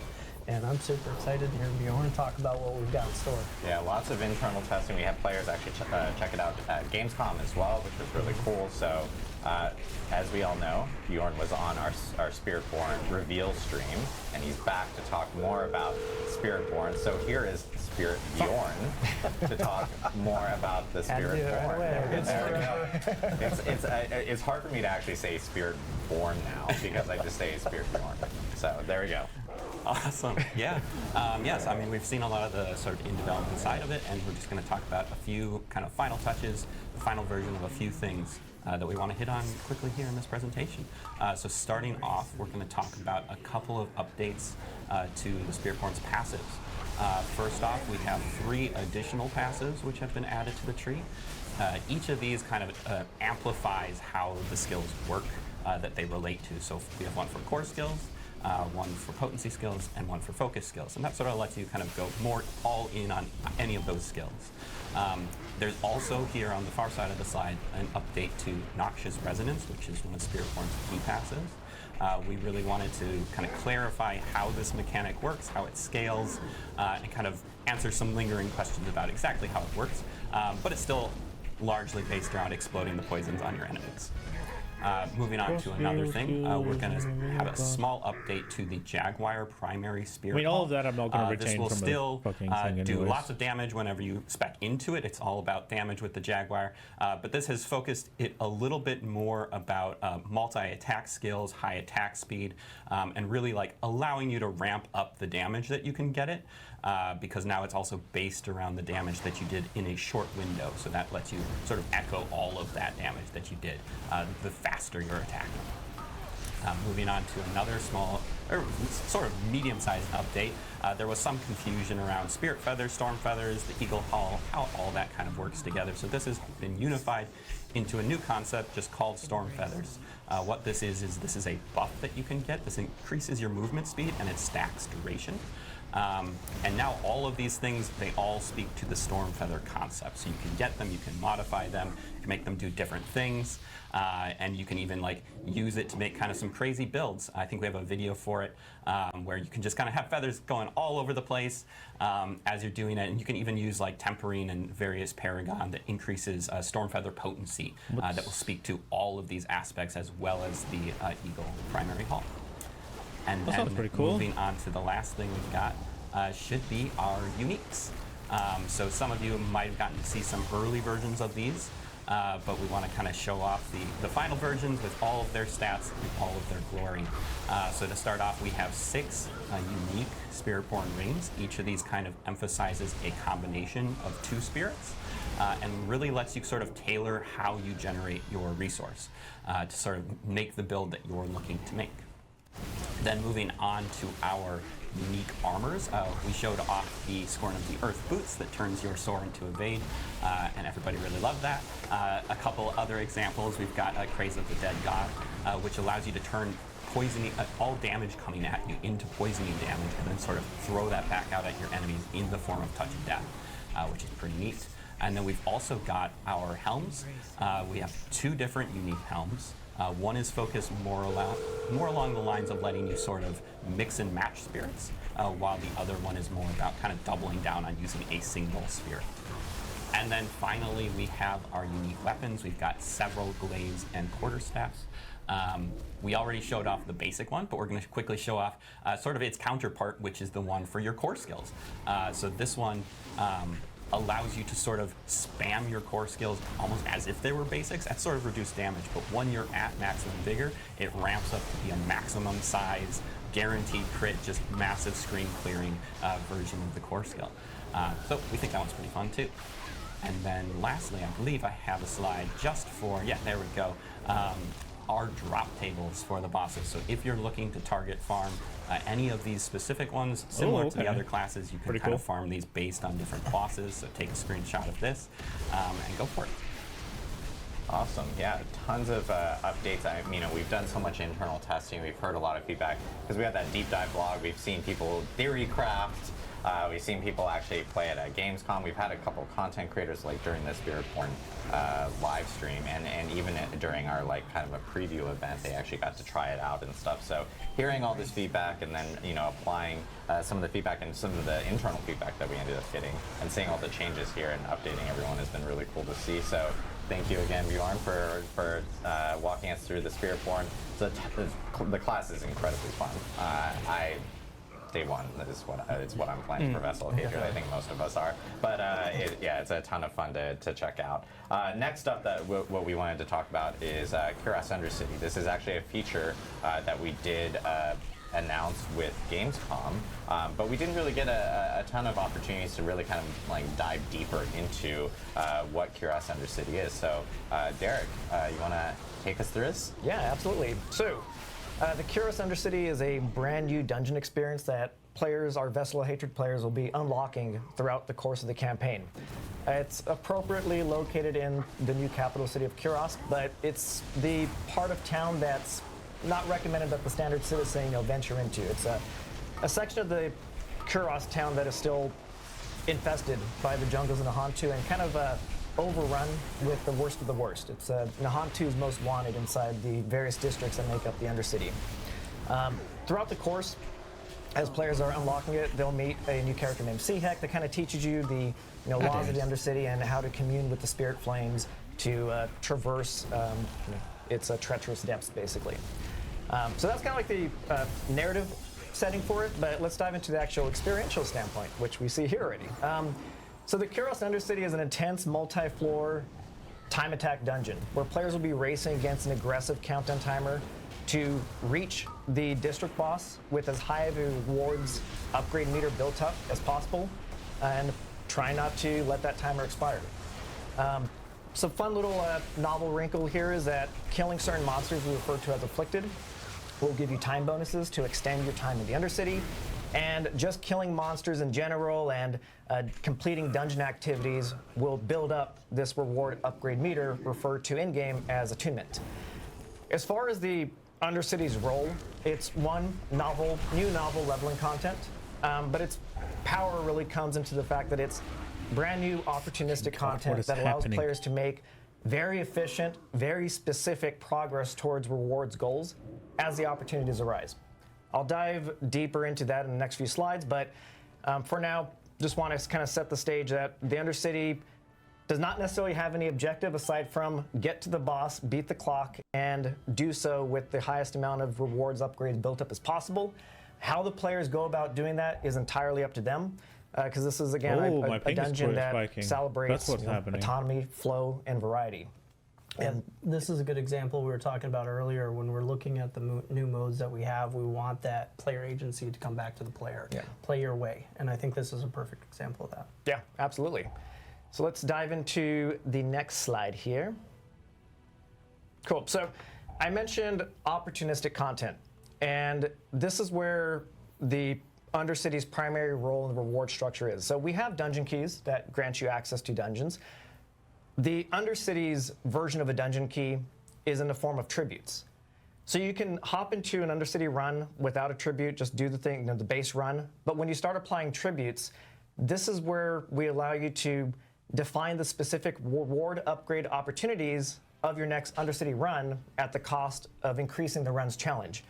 So you can see an example of a tribute here. This is the Tribute of Radiance. And when you slot this in, so long as you complete your Undercity run with at least attunement rank 1, we will guarantee that you get Ancestral Legendaries at the end. We'll dive a little bit deeper into some of the nuances. You can see that it has dungeon affixes that define the specific challenge. So the higher and more powerful the tribute, the tougher the challenge is in the form of lower starting time, time bonus penalties, and potion drop penalties. But the fun doesn't stop there. In fact, we're just getting started. Once you apply a tribute, you now unlock the ability to define a bargain. Each tribute has a list of bargains mapped to it. So this Tribute of Radiance has a collection of them. We're just picking out a couple that seem pretty fun to show off. And bargains allow you to further customize your rewards at a varying material cost. So we have one here, skill ranks, legendary armors will always possess at least one skill rank affix for X amount of gold here. And then the passive ranks, which you'll see a little bit more later, the legendary amulets will always possess at least one passive rank affix. So let's go into the next slide just to, again, recap the full flow. And we're gonna see a video of all of this to let it all kind of like soak in and see like the full flow of the Undercity. So we have the front end experience where you interact with the Spirit Brazier. You can jump directly into your district run, or you can optionally apply a tribute and then a bargain to specify the rewards opportunity the next run. So let's go see this in action. Look at that. So this is the hub of the Undercity, and that's the Spirit Brazier that I was mentioning. You can see that we have the base, the base run rules. Starting time, no time bonus penalties, no potion drop penalties, and we have the opportunity to apply a tribute. We have 4 tributes here, so we'll show these in a still shot later, so you don't have to like worry about what does it say. But we have 4 tributes here that range from magic all the way to unique to accommodate your leveling journeys. So for now, we applied the legendary tribute that'll guarantee ancestral uniques at the end of your run. And again, this is the list of potential bargains that I mentioned that each tribute has. Each tribute has like varying quantities of bargains attached to it. So we're gonna pick the passive rank legendary amulets for the low price of 50 million gold. The Spirit Flame services don't come cheap, but they're worth it. So we got the portal open and we're gonna hop into the run. We're gonna have this play a couple times. First, I just wanna point out the HUD, because this is really kind of your guide through the experience. So you can see at the top, once we exited that Spirit Aura, the timer starts, and that's a nice little timer at the top right-hand corner of your screen. We also display the number of floors that you have left to traverse. Very key information right there. To the right-hand side of the objective tracker, we have the attunement meter, and it's segmented into 4 ranks. Again, as I mentioned, achieving rank 1 is the bare minimum requirement necessary to get the value of the tribute that you slotted in. All subsequent ranks further enhance the value of that reward. So while you certainly want to strive to get attunement rank 4 to maximize your payout, it's not necessary if you're feeling the pinch of the time pressure. That if you at least get attunement rank 1, you can run it to the boss room and still come away with the thing that you're looking for. Gonna point out a couple things here.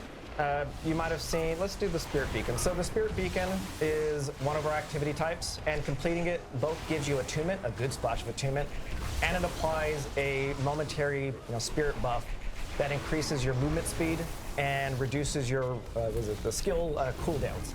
Again, you got to move fast in the Undercity, so these Spirit Beacons are incredibly useful for getting you to the next location, whether it's another Spirit Beacon or the exit. We're also kind of showing here the lesser afflicted. As you can see, they're clearly marked in the game world. They're all orangey glowy, so you can keep your focus on the combat. And killing them is what gives you the time bonuses to extend your run. I think that's kind of the long and short of the Undercity run. Again, this is an example of floor 1. There's still 2 more floors to traverse to get to the boss room. Yeah, let's hop up. There we go. We're into the boss room. So in this case, we have finished all 3 floors and we made it to the boss room. One thing you'll notice that time expiration, it stops. Time drain stops in the boss room, so you just need to make it to the boss room before that timer hits 0. This is Aaliyah, one of our 3 district bosses. And it's important to call out that there are 3 total districts to explore in the Undercity. Again, that's kind of tapping into the variety aspect of things. So Aaliyah is, again, just one of 3 henchmen that own the various districts. So in this case, we're at the tail end of this fight. We just, killed Aaliyah, and we see that we ended this run with a full reward upgrade of 4. So now we're gonna get the best possible payout for this. And we came in here looking for ancestral legendaries, and as the Spirit Flames promised, ancestral legendaries is what we get. and the greater affixes. And we also see that we got an amulet. If we were to dive into like the amulet, we would have seen that the bargain would have applied to it as well. So the player would have gotten specifically what they came in here for. So that's a really quick snapshot of just like the structure of an Undercity flow. I want to take this time just to dive into a little bit more details on the tributes that we saw in the gameplay footage and spend a little bit more time with them.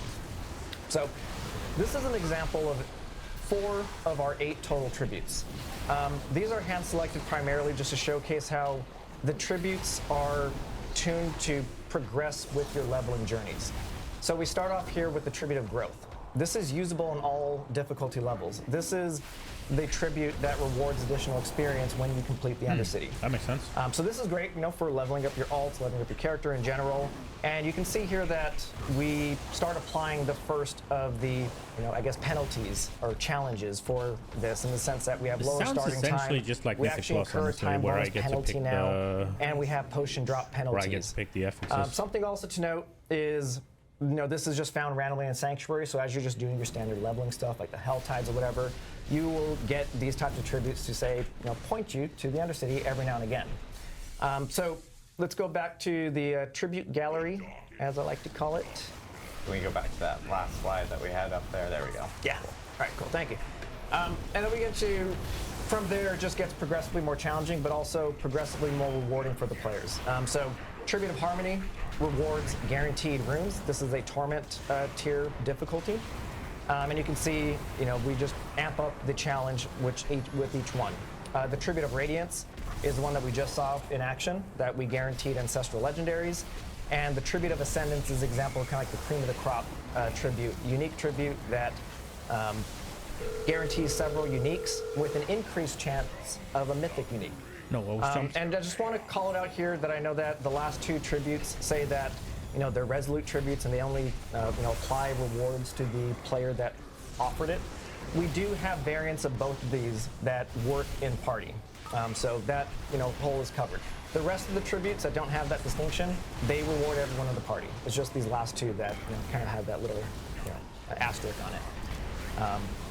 Yeah, I think that's the gallery of the tributes, and again, these are mapped to the rest of them are mapped to a variety of content like the whisper caches, the summoned lair bosses, and a variety of things I'm forgetting on the spot here. Yeah, this is a fantastic activity to do when you're somewhat in the mid-game of your journey. So you're going to be introduced to this as you're making your way through the campaign. And but the thing I like about it is with all the progression changes that we've been looking at, this also scales with you. And so this is the type of activity that's going to stick with you for a while. It's a great way to get control over looking for the items you're looking for, and the time attack feature of this is really great. Yeah, and I think the big thing here is like you can do it solo or you can do it with a group. So it's not like you have other options if you want to bring in a full party or if you like to just conquer it yourself. And I know a lot of people in chat are going like, hey, 50 million for all that. There are. I'm not sure if you guys saw all the different bargains and everything. There's a plethora of different costs for a lot of different options. Yep. And depending on what you're looking for, you can obviously target specific things. You may specifically want, uniques or something like that. And that like chaotic uniques, I think, had like an oboe requirement or whatever. So there's a lot of different bargain options for players to get. And if you are looking for specific rewards, you have an additional avenue to do so, which is really cool with Cuirass Undercity. So Yeah. Awesome. Cool. Well, there we go. I think there's more, actually. Oh, We're not done yet. We're not done yet. Yeah. The best prices. I have chaos the Cuirass unique. Undercity is the gift that keeps on giving. So one additional activity that I you'll missed that completely discover because as I you're was focused on romping the through the key. I can't do Undercity 2 things at is once. I'm our learning. Undercity unique Treasure Goblin, the Portal Prankster. We'll show some gameplay footage in just a moment, but first I just want to call out killing him will reward a bonus chest at the end of the dungeon. And in addition, that contains just standard Treasure Goblin loot, runes, and more tributes. So it's a really good, a very juicy reward to go after the Portal Prankster when you come across him. But you would be doing so at your own peril, because you'll see in this video that he has a particular mechanic to him that makes it a little bit tricky when you have a continually timer that's continually counting down. So you'll see here that when he's aggroed, he opens up a bunch of portals and just like Benny Hills through them. It's a chase. So this is kind of tapping into the risk versus reward nature of the Undercity, where you make decisions based on how confident you are at the current state of your run. And again, killing him is very lucrative. He doesn't drop anything aside from attunement right from the get-go, but all of his rewards are funneled at the end of the experience. So again, a variety of the spice of life in the Undercity, and really excited to get this into the hands of players. Yeah, it's cool to see a new Goblin variant right there, and then of course, the ultimate troll Goblin, as you can see in the gameplay, and that's the risk reward you were talking about. Like, do you spend the time and chasing after this specific goblin as it's bouncing between different portals as your time is ticking down and you're trying to progress and get better rewards. And of course, if you succeed and you get everything, you get that extra chest at the end, which is really awesome. Yeah, so it's worth it. Yeah, most definitely is worth it, especially since you get so much progress added once you do actually take down the goblin as well. So thank you, Derek, for walking us through this. We have a bunch of seats here. We actually have a physical seat here because we do actually have one other person that we're going to be tapping into to talk to us about the Dark Citadel, and this is Mr. Jason Bentley, who is live via satellite. That's what I'm going to say, satellite from the East Coast. Jason is our lead raid designer on Dark Citadel, and Jason, do you want to talk to us a little bit about it? What do you see? Absolutely. Thanks for having me. As you heard, I'm the lead for the Dark Citadel, and we're going to talk about Rise of the Khazra. This is the very first multiplayer-focused piece of content for Diablo 4. Well, that looks cool. So, as you can kind of guess, this whole thing's about essence and souls and sealing them and owning them and just using it as power. So why are we here? We're here to fight the first Khazra. They are taking over the crater left from the Mage Clan Civil War, blasted a hole into the ground, and they've moved in, and they're using all the souls from the dead Mage Clan people to power their crazy experiments. They're really, really evil. They are taking people, they take their own kind, and they turn them into like power sources and batteries, and they use them, and they're all about resurrecting their dead god Zagral. This all takes place it starts in Nahantu. You start out the whole quest line in Kurast. They're gonna tell you how bad this is. They really don't like having their friends and family stolen and taken and drained and having Hus returned. So you're gonna go on a quest to go find out what's happened to these people and see if you can go help. A lot of other heroes have actually tried this, and they have all failed. So really, when you get through this entire experience, what you really come back with is, only together can we prevail. We need to bring some friends with you to come to this content. You're not going to be able to do it on your own.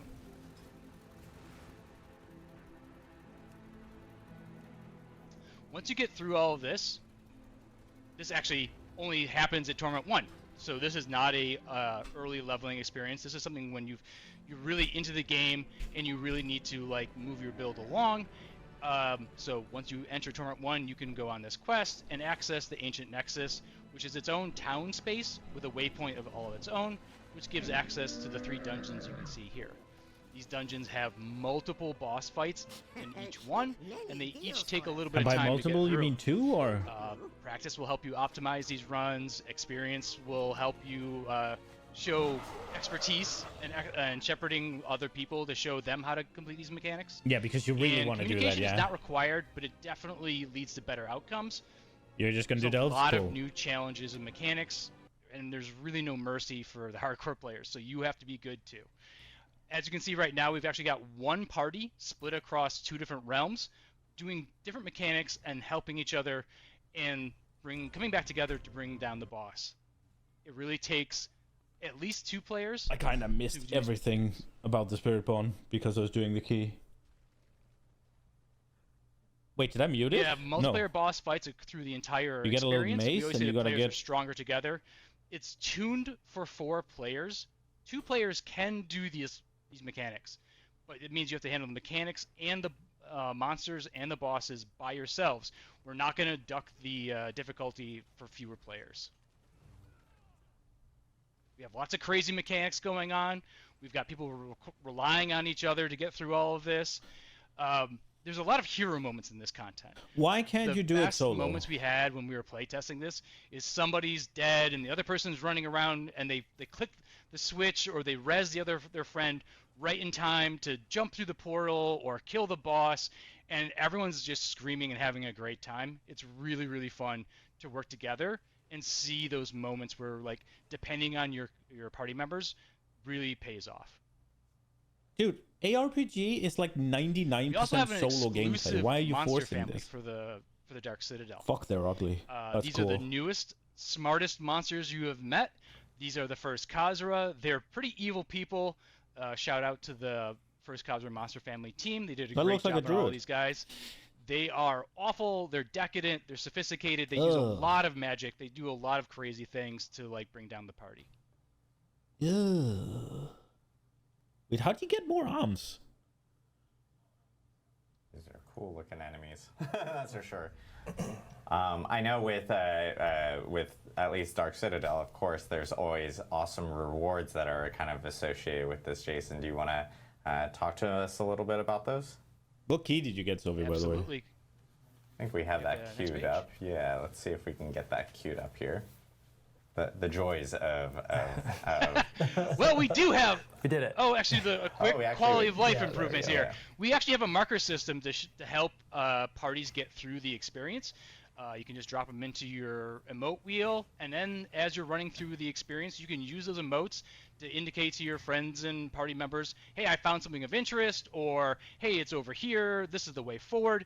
And then a really nice thing is this is available outside the Citadel as well. It's not exclusive. So you'll be able to use this wherever you go with your party. We also have a combat log during the Citadel experience to help you understand what's happening, especially where you're taking damage from and big moments. And you've heard about the Party Finder. That's also created with, obviously, Citadel in mind, but it supports everybody else. But we want to make sure we facilitate getting lots of people into this content. Yeah, hopefully now we can talk about rewards. Well, before we jump into that, I do want to make mention, because that was a really interesting screen to see the communication stuff and talking about Party Finder. One of the things that we've seen since launch is that our cooperative player base is growing.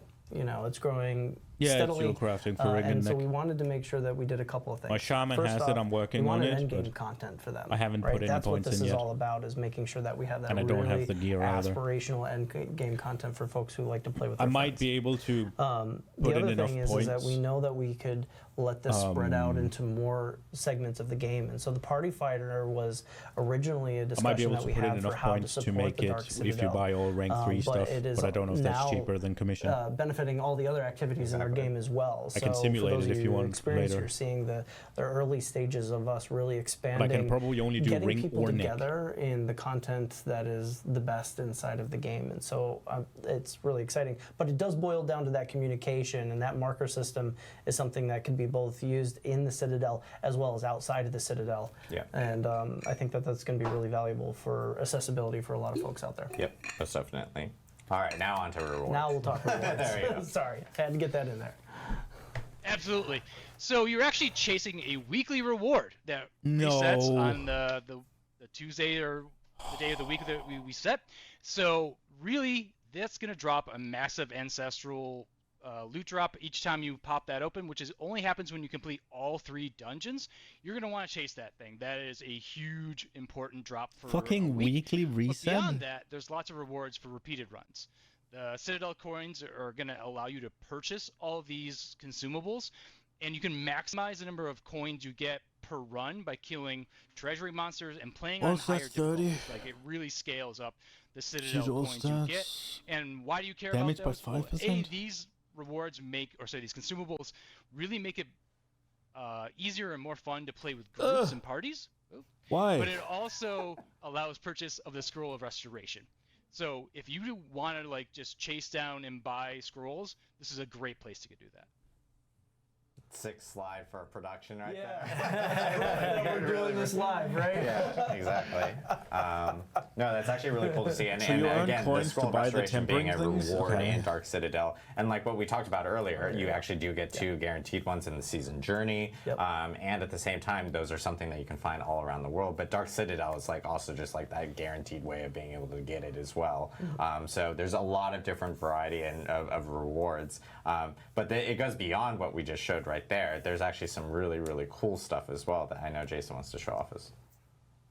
Absolutely. I would love to end up on just the way everyone can show off their ability to just play this content to the top levels. So we're going to show you our premier gear. There's actually 2 levels of gear that you can get from playing the Dark Citadel. There's the normal level gear, That looks which pretty you'll fucking get cool. from Torments 1 through 3, and it's pretty accessible. But what you're seeing right now is our premier content, which comes from only completions in Torment 4. That looks pretty fucking So- cool. I hope this is as exciting for everyone to get as I'm excited to give it to you. So I'll see you in the Citadel, and thank you for letting me show this off. Awesome. Thank you so much, Jason. Oh, This wow. mount. Yeah, mountain. Go back to the mount. Go back to the mount.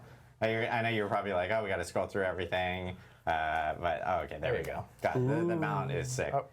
See, scroll through. There we go. You're live. Okay, yeah, That's pretty cool. The mount is sick. That's something that I think a lot of people are going to be kind of like chasing after for sure with the Dark Citadel. Jason, thank you so much for walking us through that.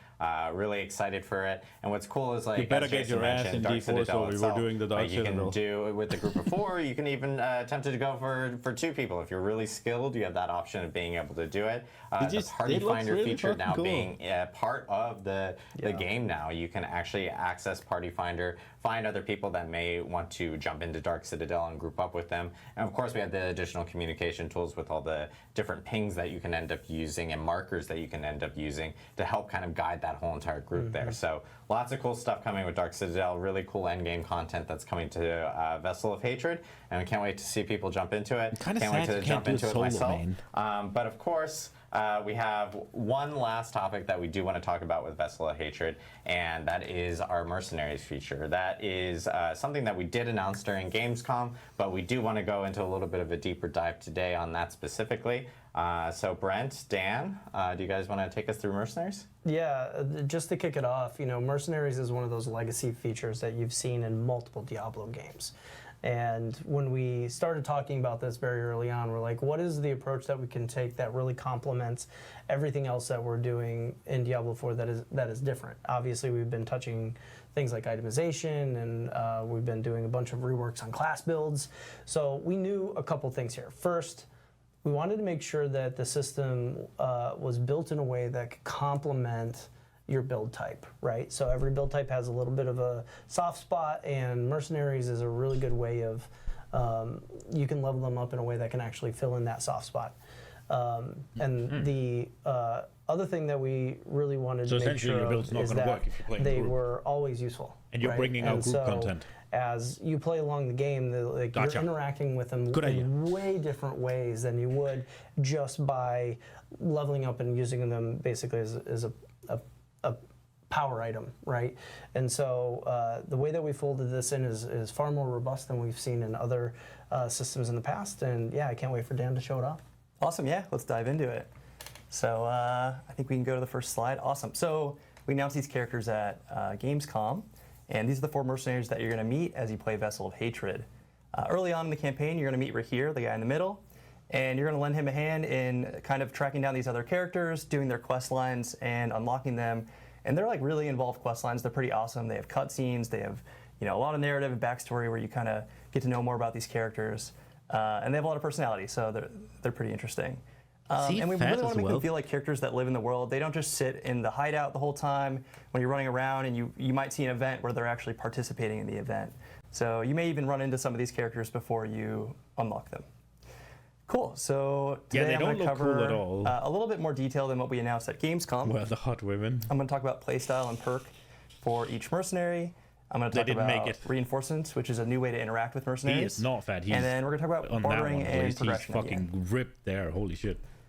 All right, so I'm going to talk about the playstyles for each mercenary. Anime, you guess? And to start, I want to just show an example of a skill tree. So every skill tree for a mercenary, at the very top, the starting node is their perk. And this is a passive bonus you get whenever a mercenary is hired into your party.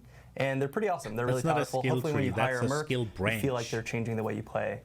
And then every skill tree has 6 skills and 12 upgrades. So let's dive into some examples. So for Rahir, he's really like the tank if you need someone to help protect you. And his skill tree is kind of split up into a tower shield, which is about getting in the thick of battle, tanking things for you, taunting, and he also has a round shield, which is sort of themed around being a holy protector. So the top node that you start with for Rahir, and this is when you hire him to your party, is Valiance. And what this does is basically if you take a lot of damage in one hit, he's going to fly in, negate that damage, block it for you, and he's going to knock down enemies. He's also going to grant you Unstoppable, so he can really save your life. So here's an example where this beast is going to hit me, and these guys hit pretty hard. So here it comes, boom. So Rahir kind of leapt in, he negated that damage, and he knocked them down. So that's awesome. I imagine hardcore players will gravitate towards this unless they are risk takers. So definitely a very powerful perk. Cool. Let's talk about some upgrades. I think we skipped ahead a slide if we want to go back one. There we go.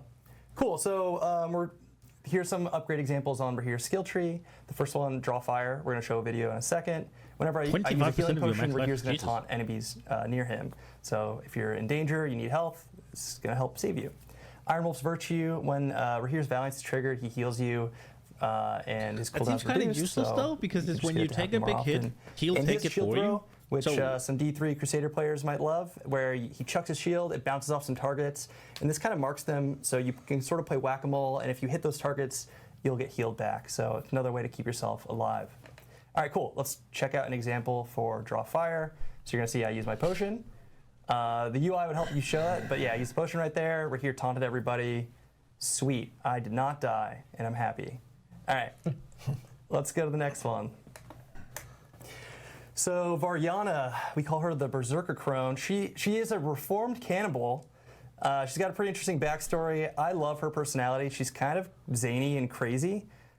She's also the cook for the mercenaries, and I don't know if I would eat her food. I don't really trust her. But her skill tree's kind of split up into 2 themes: dual wield axes, which is all about visceral cleaves and bleeds, and large mace, which is heavy slams. So you may be familiar with the Massacre bonus from D3. Her perk is very similar, where basically you get this bonus. We could jump to the video. And as you kill monsters, you're going to see when I get 10 kills, the Massacre bonus kicks in. It's going to show up above her portrait on the left side of the screen. So it should say times 10. Cool. I now have a Massacre bonus started. As I build this up and I get it to higher thresholds, I'm going to get more and more movement speed. So you're kind of encouraged to play more aggressive, keep this going before it runs out of time. And it sort of snowballs into this fun gameplay where you're going really fast. So you can embrace your inner Sanic and go real fast with Varyana as your hired merc. All right, I got some upgrades for Varyana. So Dismembering is... That's break. Oh, yeah, sorry. So this one, it's going to guarantee an overpower. She's going to knock people down, and you get a guaranteed overpower. So if you're playing Barb, it's going to be really useful. Reprisal is when you get CC'd, Varyana is going to leap on the enemy that inflicted it and knock them down. So this can also save your life. And No Escape is Varyana does Whirlwind. This makes it really big, and as she's spinning around, she's kind of grouping enemies up for you. So that can be a fun one. I think we showed both. So yeah, Dismembering here. So she's going to set us up. We get a guaranteed overpower. You do a bunch of damage. Sweet. That feeds into a lot of builds. And then we have Reprisal here. So I got chained by that monster. She leapt on them, knocked them down, basically canceling that for me. So you're not showing the Whirlwind. All right, cool. Subo the Bounty Hunter. He's themed on longbows, which is precision shooting and traps. The other side of his tree is crossbows, heavy bolts, and explosives. Does that mean you and can his see perk them is kind on of the broken map? up That into would 2 be parts. fucking cool. So he has a passive component, which is he reveals enemies and materials on the mini map. And his active component is that we call him the Bounty Hunter because he's going to call out targets during combat. And if you kill that target, you get a bunch of resource back. Oh, that's pretty and good. Also, the more you do that, the more often he's going to be casting Seeker. So you're kind of trying to keep this up where you want to make sure you're killing his targets and spending your resource before you do so. And this lets you just cast more abilities, which always feels great. Just All right, let's useless check for boss out fights, an though. example. So I'm in town. I'm going to walk out here with Subo. And you can look at the mini map, top right, and it's starting to populate with herbs and ore that's veins. fucking overpowered. And you'll see all the monsters on the mini map as well. So that's kind of his I'm gonna pick scouting him just for component. that. And sorry, we're going to have to loop this one because I talked too slowly. But he also is marking a target. And you saw when I killed them, I got a bunch of resource. Yeah, I know a lot of people with Subo, especially because the fact that he highlights like ore veins and things like that are Fuck ore pretty veins, huge just the for enemies in people, dungeons. especially with all the changes that we're adding to like how materials can also be used to maybe craft like legendaries and stuff. So Subo is kind of like my personal favorite, but yeah. It definitely embraces, I think, what Brent was talking about too, where mercenaries are really about utility, and they kind of add choices that maybe you wouldn't necessarily pick on your character, or they help you just kind of like fill gaps in your build, or maybe encourage you to do, have more diversity in your build. Maybe they expose new options for you. So it's pretty interesting. All right, cool. We're gonna show off some Subo upgrades. So first we have Share a Drink, which is whenever he throws his Molotov, there's a chance for him to drop a healing potion for you. Okay. Mastermind, Subo's Wire Trap, and Trip Mines gain 60% size. And then you and Subo both have increased crowd control duration. Thrill Seeker is didn't see the last going to one. reduce cooldowns for every monster hit. So here's an example of Share a Drink. He threw a Molotov, he dropped a potion for me, and that can just help you more consistently get potions, which could definitely be useful for a lot of players. All right, Aldkin. This is definitely a fan favorite. We call him the Forsaken Child. His tree is sort of split up into two magic types, fire magic, which is all about burning enemies and making them suffer, and shadow magic, which is haunting souls that kind of like apply dots and spread to enemies. His perk is dependent on what your skill tree choices are. So if you're on the fire side of the tree or the shadow, you will get different buffs and debuffs. So every once in a while, he's going to turn into a demon of one of those forms. If he's on the shadow side, you and all the enemies around him become vulnerable. If he's on the fire side, he's going to make it so all your direct damage applies vulnerable? burn to enemies, but it's also draining your resource. So he's really themed around this Kiss Curse mechanic, and whenever this happens, it can be a huge benefit, but also there's some downsides to it, potentially. Really powerful. All right, cool. So he's casting some fire skills. We're going to see Aldkin on the left. He's turning into a fire demon. This gives him a whole new skill set. He's got immolation. He's burning nearby enemies, and he's helping kill everything. And then you can see when I'm doing direct damage, it's applying burn, but also my resource is draining. This is if I'm on the shadow side. He turned into a shadow demon at the top. He's going to do a cool ability where he pulls everyone into a line, lines them up for you. That always feels really good. And yeah, in that one, he's making everyone vulnerable. Sweet. Let's talk about some upgrades for Aldkin. So I think this will be a lot of people's favorites. Ember's Gift, whenever he casts Firestorm, if you stand in it, you're getting 33% of your primary resource per second. And we're going to show a video of that in a sec. Terrify, he does Haunt. Yeah, thank you. He's got 30% chance to apply invulnerable to enemies, so another way to get keywords applied to things. And Burning Chaos, that's his ult. Whenever you cast your ult, it resets his. Wave of Flame is really cool. It's this giant fire wave that destroys enemy projectiles. The fuck you is can kind of like his run with it and Firestorm? fight How often inside is of that it, on? and I've seen a lot of people get use out of that. If that's all below, Cool. then Okay, you're let's check out kind of Ember's broken, Gift. right? So he's going to cast Firestorm, and look at my resource. It's just flying up really fast while I'm standing in this area. So it's a good way to kind of have this happen, and then you just get to spam a bunch of abilities and murder monsters. So yeah, here's a quick example of, we do have a lot of keywords and ways for mercenaries to utilize them and spread them to enemies, so that can help with a lot of builds too. Yeah, it's nice having an option to like add vulnerable to more enemies, especially like AoE, doing AoE or anything like that. So yeah, really cool to see. I know, of course, there's other mechanics with mercenaries that we did want to talk about. So Dan, do you want to jump into how reinforcements actually works? Yeah, let's talk about reinforcements. That's the second one, right? So I guess before I explain reinforcements, there are two methods of using mercenaries. One is hiring them, and that's for solo players. So if you're playing solo, you're not in a party, you can hire a mercenary. Everyone at all times can also have a reinforcement. So if you're in a party, everyone has a reinforcement. If you're solo, you get both. And if you're playing solo, they have to be two different characters. So your hired mercenary has to be different from your reinforcement. All right, what the heck are reinforcements? So reinforcements are a new way to interact with mercs where you can kind of call a mercenary into battle, have them perform a skill at an opportune moment, and you get to sort of control when that happens. And this reminds me a lot of like old school fighting games where you could kind of cast an ability and a character will fly in off screen. He'll do something really cool. That's not very old Hopefully that helps school. you a lot. And Am I that that's, old? You know, I think very much inspired by that. Yeah, it's like assists. They jump in, they do something, Am I and that then they old? like pop back out. So it's really cool. So you're going to choose an opportunity, Fuck. which is when does it happen? You could link this to any of your action bar slots. So you could say, hey, when I That press wasn't in 1 Tekken and I 3 or 2. teleport, the mercenary does I'm this not that skill, old, and am then I? you choose a skill that you have unlocked for that mercenary. All right, let's check out some examples. So this one's quick. I'm going to cast teleport, and you'll see Rahir appear. And then he sort of flies in battle. He does this triple slam. He groups everyone up. Grouping enemies up is always good. Thank you, Rahir. I drop a meteor on their head. In this one, we cast Bone Prison, and Oldkin shows up and casts Firestorm for me. There's going to be a lot of combinations here, I think, with all the different player abilities and all the different reinforcement skills. So I think it'll be really interesting to see how players utilize the system. You can use it more defensively or more offensively, and hopefully you agree a lot of the skills give you added utility. So I think there's a lot of opportunities here to mix and match, which will be cool. Another thing I'm excited about that is that the system is built to grow. And so our ability to add more conditions in which you bring them in and continue to grow potentially the powers that we could see too. It's a very robust system that can go a pretty long way. So it's great. Yeah, cool. Awesome. And I think finally we want to talk about some bartering. Yeah, we're gonna talk about rapport, Or which is the rapport, progression, yeah, sorry, and yeah, then yeah, bartering. But they're all it's all tied together. It's all one unit. We're good. It's all tied together. Yeah, so rapport is the progression for mercenaries, and we could go ahead and jump to the first slide. So this is what the rapport looks like. You may be familiar with this type of UI. In this example, we're rank 5. The first 4 skill ranks are how you get your skill points for the skill tree. We want you to unlock all the cool, fun abilities for mercs pretty quickly and up front.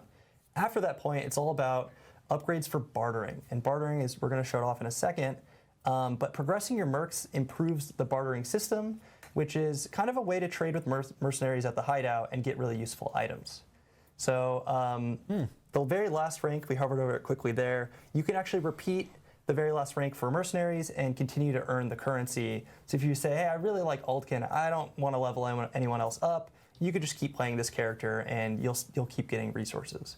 Hopefully we're encouraging you though with these upgrades to kind of rank up all your mercs and keep making bartering better. All right, let's talk about bartering. So at the hideout, you can talk to Fiera, and she will pull up a UI where you can trade for items. A lot of them are legendaries, and as you upgrade your mercs, you're gonna basically increase this list so you can find more interesting things. Hopefully you can find some really cool legendary items that you're excited about. As you upgrade your mercs, you're going to get more chances for legendaries, and each mercenary has an aspect category associated with them. So Oldkin, for example, gives you resource aspect caches. So if you level up Oldkin, that has a chance. Instead of getting a resource legendary, you're going to get a resource legendary aspect cache. And in this case, we open one of those caches. Sweet, I got a bunch of items. It's not exactly target farming, but it's a way to increase your chances of things you may be looking for. There's going to be a lot of other really useful items in here, like crafting materials, boss summoning parts, some masterworking recipes, things like that. And that's about it. So you can restock the supply on this, and the currency you re-roll this inventory with is the same currency that you're spending to buy items. So you kind of have to pick and choose, like, do I want to re-roll or do I want to wait? And hopefully you see things that you're interested in and you buy them. And then every day when you log in, you get one free re-roll. Just trying to be nice to the players. Hopefully you get what you want without having to waste all your pale marks. And I think that's all we have for mercenaries today. So thank you for... Yeah, I love hearing about the bartering system because it's just another avenue for hey, if I need masterworking materials or if I need boss summoning materials, I can literally go and check and see if I can barter for it now as another opportunity for getting those specific things, which is really, really cool to see. So I'm just Dan, fucking thank you very much for walking us through the mercenaries coming to Vessel of Hatred. And so everything that this group actually talked about here, this is all exclusive to Vessel of Hatred. So with the expansion and anyone who actually ends up purchasing the expansion, they'll be able to access all the different features that we talked about. Mercenaries if you don't buy the expansion. Cuirass Undercity to Dark Citadel, and of course the mercenaries. So lots of stuff in the expansion specifically for this that we're all excited for everyone to jump into. October 7th, 4 p.m. Pacific in California, basically, globally, wherever your time zone is, tied to that is when it will end up hitting. So, and we have a cool map. But I know we talked about a lot today. We do want to, of course, do our normal Q&A that we always do at the end. But before we actually end up doing that, I know, Brent, you wanted to talk a little bit about the journey here. Yeah, honestly, you know, we talk at the team level a lot about our communication with the community at this point. And I've said it a few times where it's like, it feels so good to be in a dialogue now. And everybody at home, you've heard us say, we're listening. I actually feel like we're well beyond that point at this moment. Like, we really feel like the community is now one of our team members. Oh, shut the fuck up. At this point, and Bro, we're starting to all pull in the same direction, and we've learned so much, right? We've come out with season 1, we took some lumps there, right? We knew we had a lot of work to do, and all the dialogue that we've had has led up to like things like the success of season 4 and season 5. And that is why you're now releasing the community is really a part of our team now. Because you listen to the community. Us a great pathway. We still have a lot of work to do. 80% of solo players, 90% of solo players? Yeah. Armory. Yeah. You're listening. Armory. We want to which get is to in Armory. development. Yeah. So we talked about that a little bit at Gamescom, but these are the types of things that are really fine-tuning the way we could get there. And honestly, we couldn't get there without all of you at home. Thank you for staying with us on this journey. Can't wait to get to the Q&A. Yeah. So yeah, and again, like just to reiterate, like what Brent was saying, I think the community is speaking about how they really wanted us to have a PTR, having those PTR moments, having players in earlier, being able to provide that feedback. Huge shout out to you guys for being able to help us out with this journey that we've been on. You know, we've made some massive strides since the first season, and it's only getting better from here, which is really cool. So awesome. Well, I think we're going to jump into the Q&A. We're actually going to bring some people in from before, swap people out, do the musical chair thing again, and we'll see you here in a minute for the Q&A. If you guys have questions, please start teeing them up in chat, and we'll try to get to as many questions as possible. So we'll see you in a minute. Another break. Dude, that last bit, bro, don't do that. Like, don't do that. You're not fooling anybody. Maybe you are. I don't know. I don't think so. I'm a little sad. AM is night, right? I'm not stupid, right? Am I?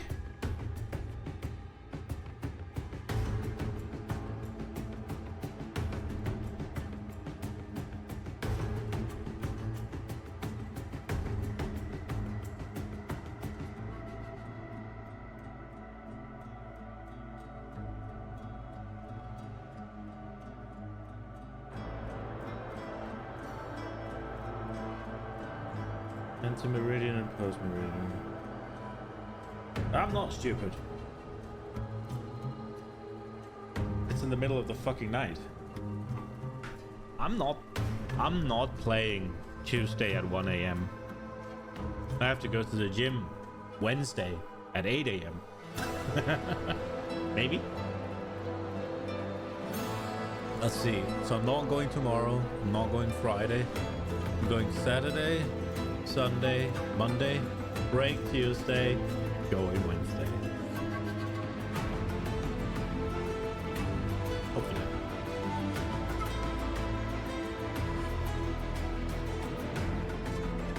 Ramping.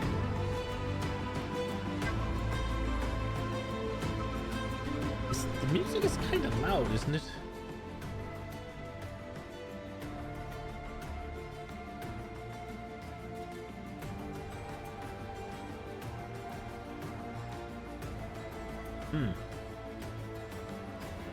I completely missed the middle part when we were doing a key.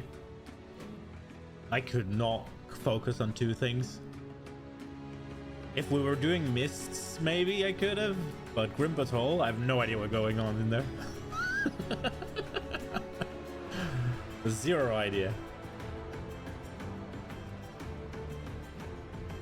That's not entirely true. I had a slight idea of the bosses, but the trash, no clue. I know there's some that cast a channeling stun. That's all I know for sure.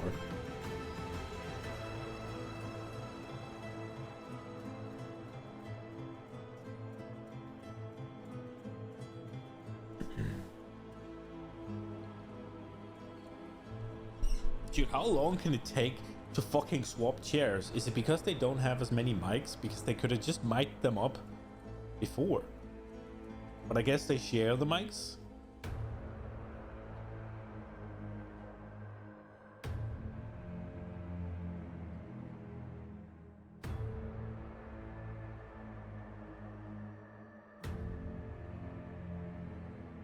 Is it just me?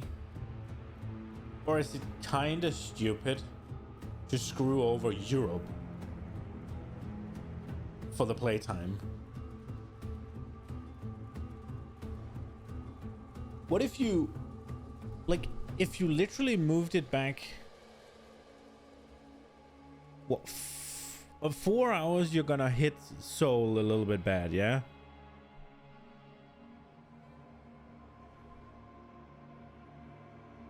But still, 4 a.m? If you really want, you can wake up at 4 a.m. and play, right? I guess if you really want, you can play at 1 a.m. as well.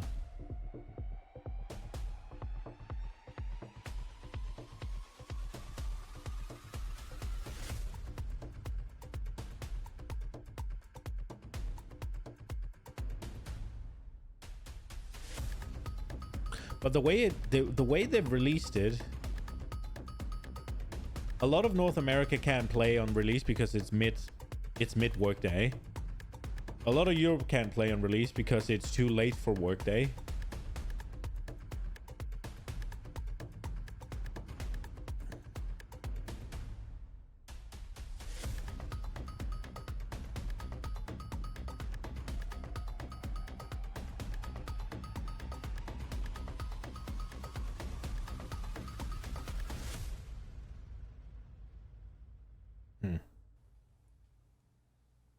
All right, we're back for Q&A.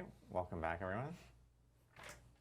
Wave. Everyone's like, all right, come on. It's been a long stream. Yeah, it's been a long stream. Holy cow. We're at almost 2.5 hours. We're going to do about like 10 minutes of Q&A, and then we'll have a quick little outro just to get everyone teed up before we head into patch notes being released and, of course, the expansion. So I know we have some of our faces from earlier, so we can try to hit. I need to go back and rewatch the dungeon part because I completely zoned out when they were talking about that. Or specifically with, and that is probably a big deal. Course, like the base game. I think we have it queued up. Like, how will crossplay work for those playing with and without the expansion?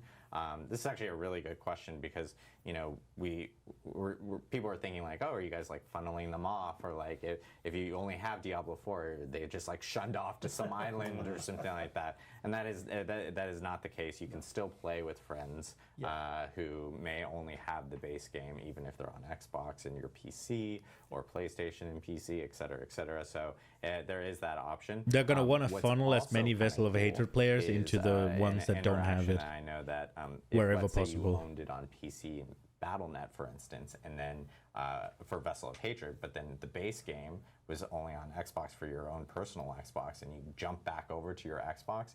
If you have like rune words on your Sorc, for instance, you still can actually use those rune everything words. Works still. Yeah, so it's still something that's going to be there. I know that one of the things that the team was looking at was like, hey, if you earned it in the other game, you can still use it. So it's more so the things within Vessel of Hatred, like Spiritborn or the region of Nahantu, those things just wouldn't be available for that base game user, or if you jumped over onto the base game. So yeah, that's also why we gave everyone the 10 levels. We want everyone to be able to play with each other. Everyone is going to be able to be at the same eye power, all that good stuff. I've always thought it was a little bit weird cool little, that like, extra thing whenever you buy the for version, people, that you and I don't know just it does have it for clarify, shit, a but lot they obviously specifically. want to make money. So you can have a This was situation where you probably share the biggest thing characters that across people asked about things. during PTR.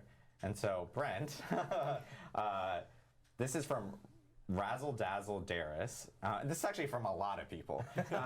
Speaking of D2, I'm wearing my D2 jacket. Bro. Will we get the D4 Campfire screen back? So we were talking about it during the interstitial just a little bit. Yeah, I think if we could feel a vibe through a monitor, like that was the moment that that came through. You know, we hear it loud and clear. One of the things that we are doing is trying to set ourselves up for success for adding more classes to the mix.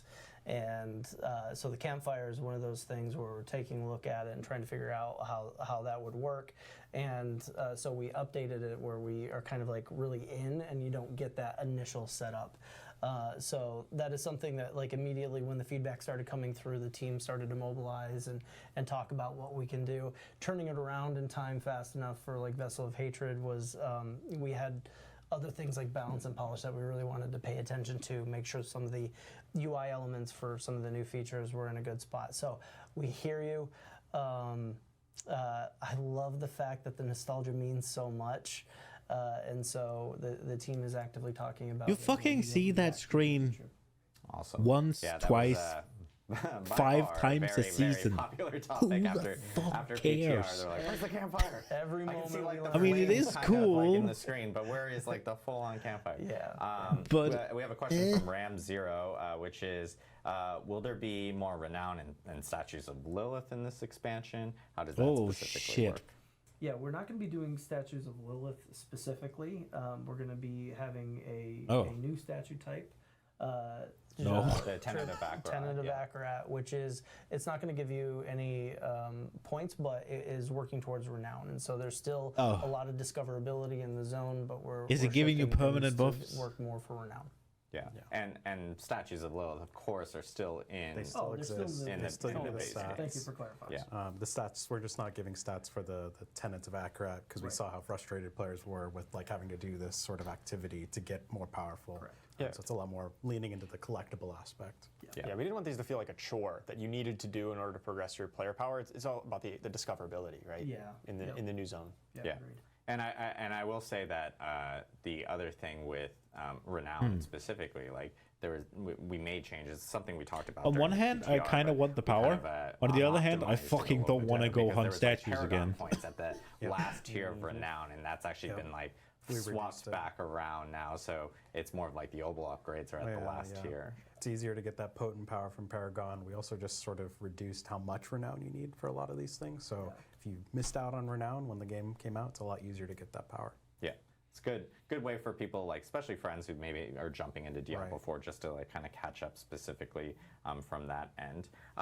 One thing this just dawned on me that I did want to also mention is that, you know, back in season 3, we introduced the Gauntlet, and that has, you know, the leaderboard mechanics and stuff like that. One thing I do want to actually do a quick call out on is like when season 6 starts and when Vessel of Hatred actually does ship, we do plan on actually sunsetting the Gauntlet and the leaderboard functionality there. Does that mean leaderboards are going away forever? No, that doesn't mean leaderboards are going away forever. We're actually looking at new ways of potentially finding a home for it. Yeah, I'd rather say like leaderboards are vaulted as we do a big reassessment on how that applies to the Gauntlet is gone? Actually, we're looking at releasing with season 6. So I think that there's a lot of opportunity there.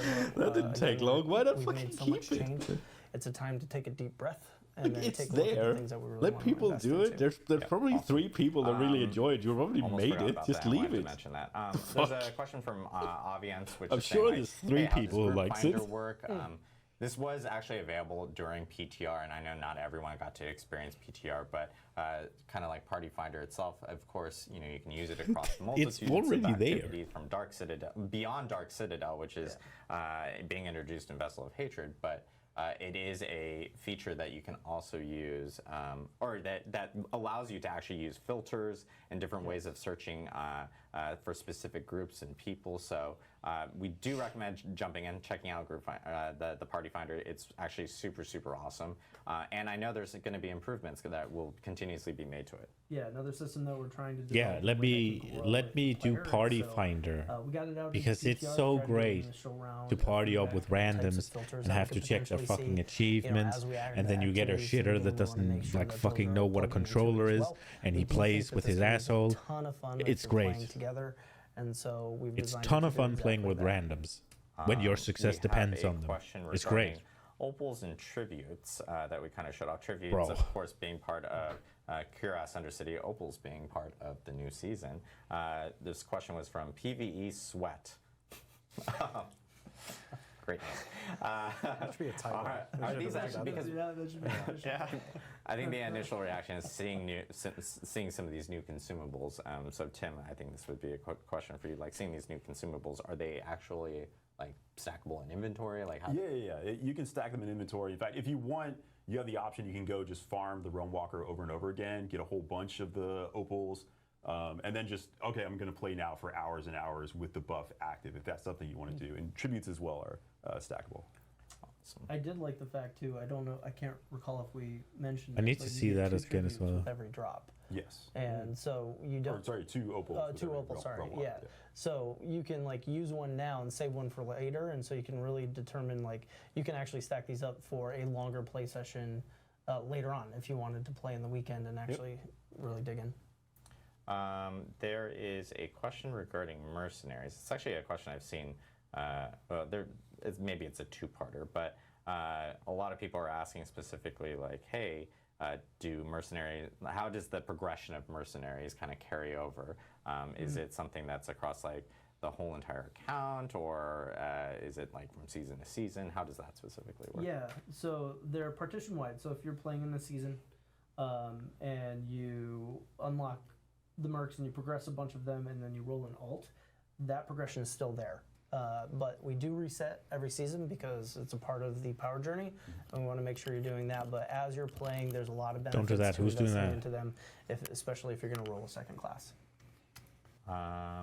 There is a question. I'm not sure if others will be able to get this one, but this might be tied to some of the rune word stuff that we showed. But this is God King Moonin says, how do those spirit wolves damage scaling work?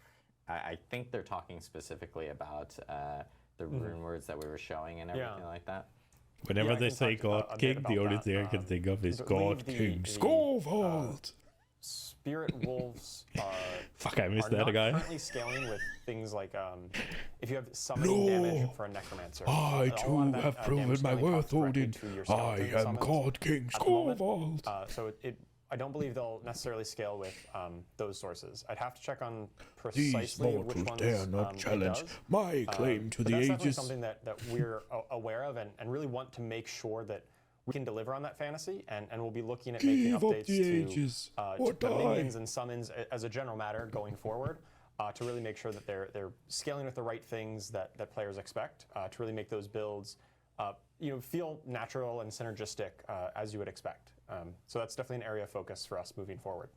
Yeah, we definitely have talked a lot about this. On like, it'd be cool if you could be a summoner barb with Call to Ancients and like having them deal bulkier damage. So that's something we definitely talk a lot about. Yeah, we don't have any particular thing to announce or the exact initiative at this moment, but it's definitely on our radar, and it's something we are actively working on and talking about all the time. Awesome.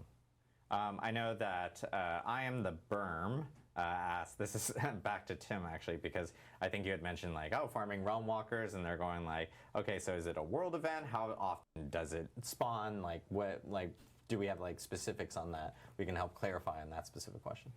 It is a world event, yeah, and it is really focused around just that boss. It's not a world boss exactly, it is a world event.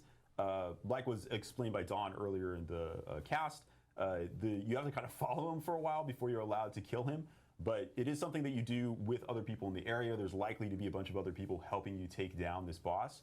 And then the Realm Walker itself does pop up in another location in Sanctuary pretty much right away. There's a slight break, but at any given time, we want the experience to be, I log in, I'm ready to go play. I see like, I don't have any opals. Can I go get some? We want the answer to pretty much always be yes. Like there's always a Realm Walker up somewhere that you can go kill. So I guess you could get slightly unlucky, like he just died, but you're not waiting more than a few minutes before another one's going to pop up, and you can go kill that one. So if you want to chain farm them, you can. Yeah, just run back to town, vendor some stuff. By the time you come back, it'll probably be at an ideal time to actually farm it. So it's actually really good to hear that it's just always available for players, or nearly always available for players. Question from Plucky Villain for Season 6 on live. Like, from a tuning and balance perspective, is Pit 100 still intended to be like that unobtainable goal, or is there? Are we expecting some of like the most skilled players, dedicated players, to kind of clear it? Yeah, I'd say we will be surprised, but not surprised, I guess, to see people get to Pit Tier 100 just with the amount of things that we're adding into the game. Charles, in our previous segment, talked about how much volatility has been introduced in the expansion. We actually think that's really fun. Like, there's a ton of new things to explore, a ton of new things to break. And we think that probably most people won't get to 100, but you might get a surprise if you go to 100 and go past it. Yeah. We might have done something there. Yeah, we talked quite a bit about where the deep end of the pool is, right? And so It's we're around looking at 80. Around 80, yeah. But I'm really looking forward to seeing which kind of streamers out there actually push way past that, so we can take a look. Definitely.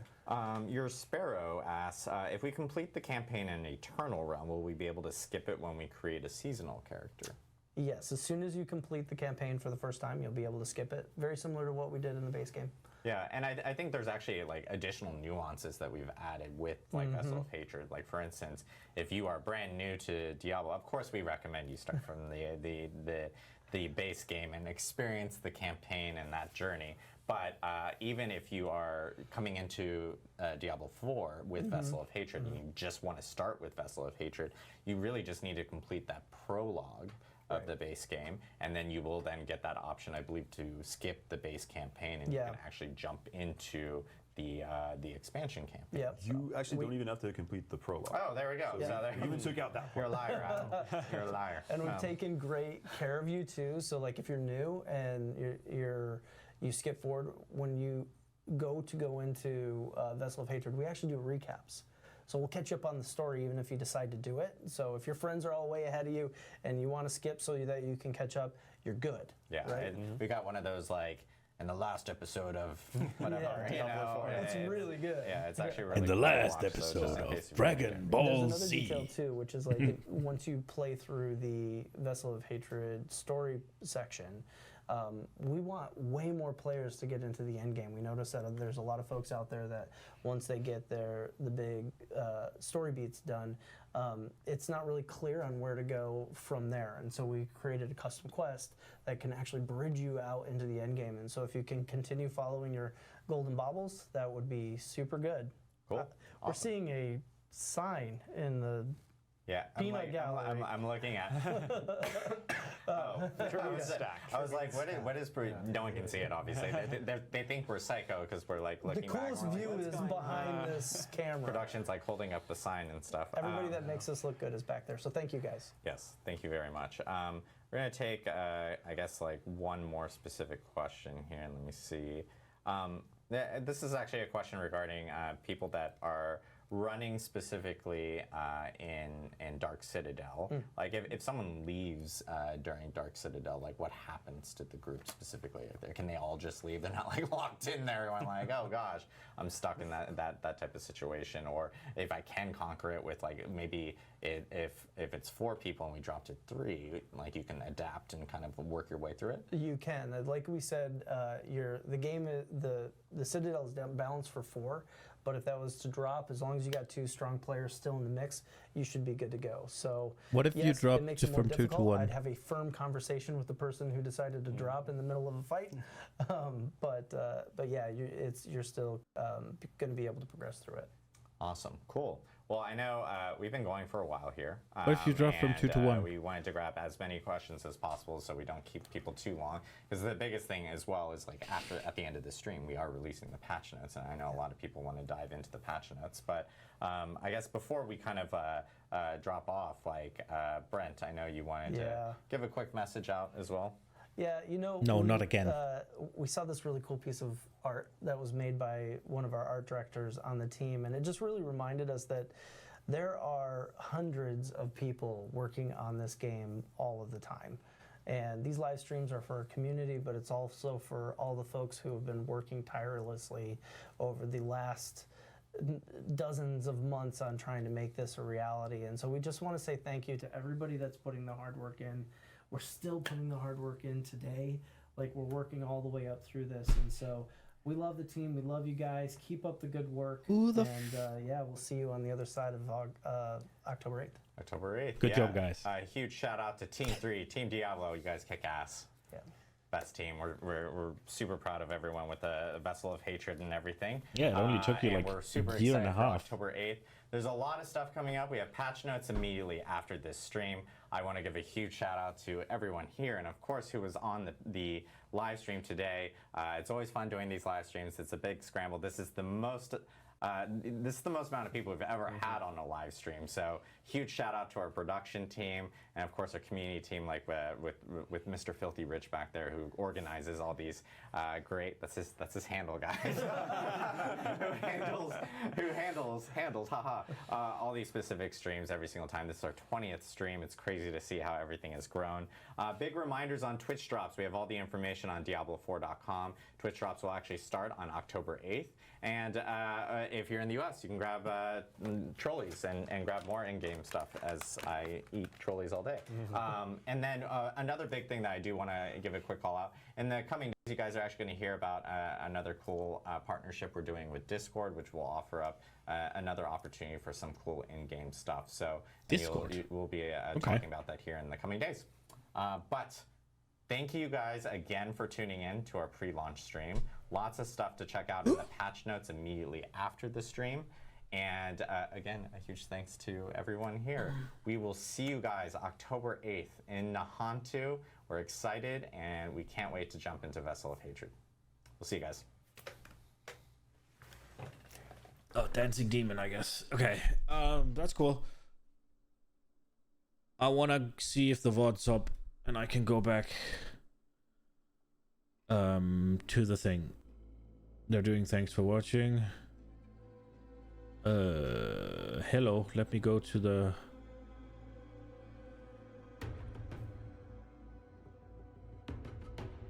Yeah, it's here.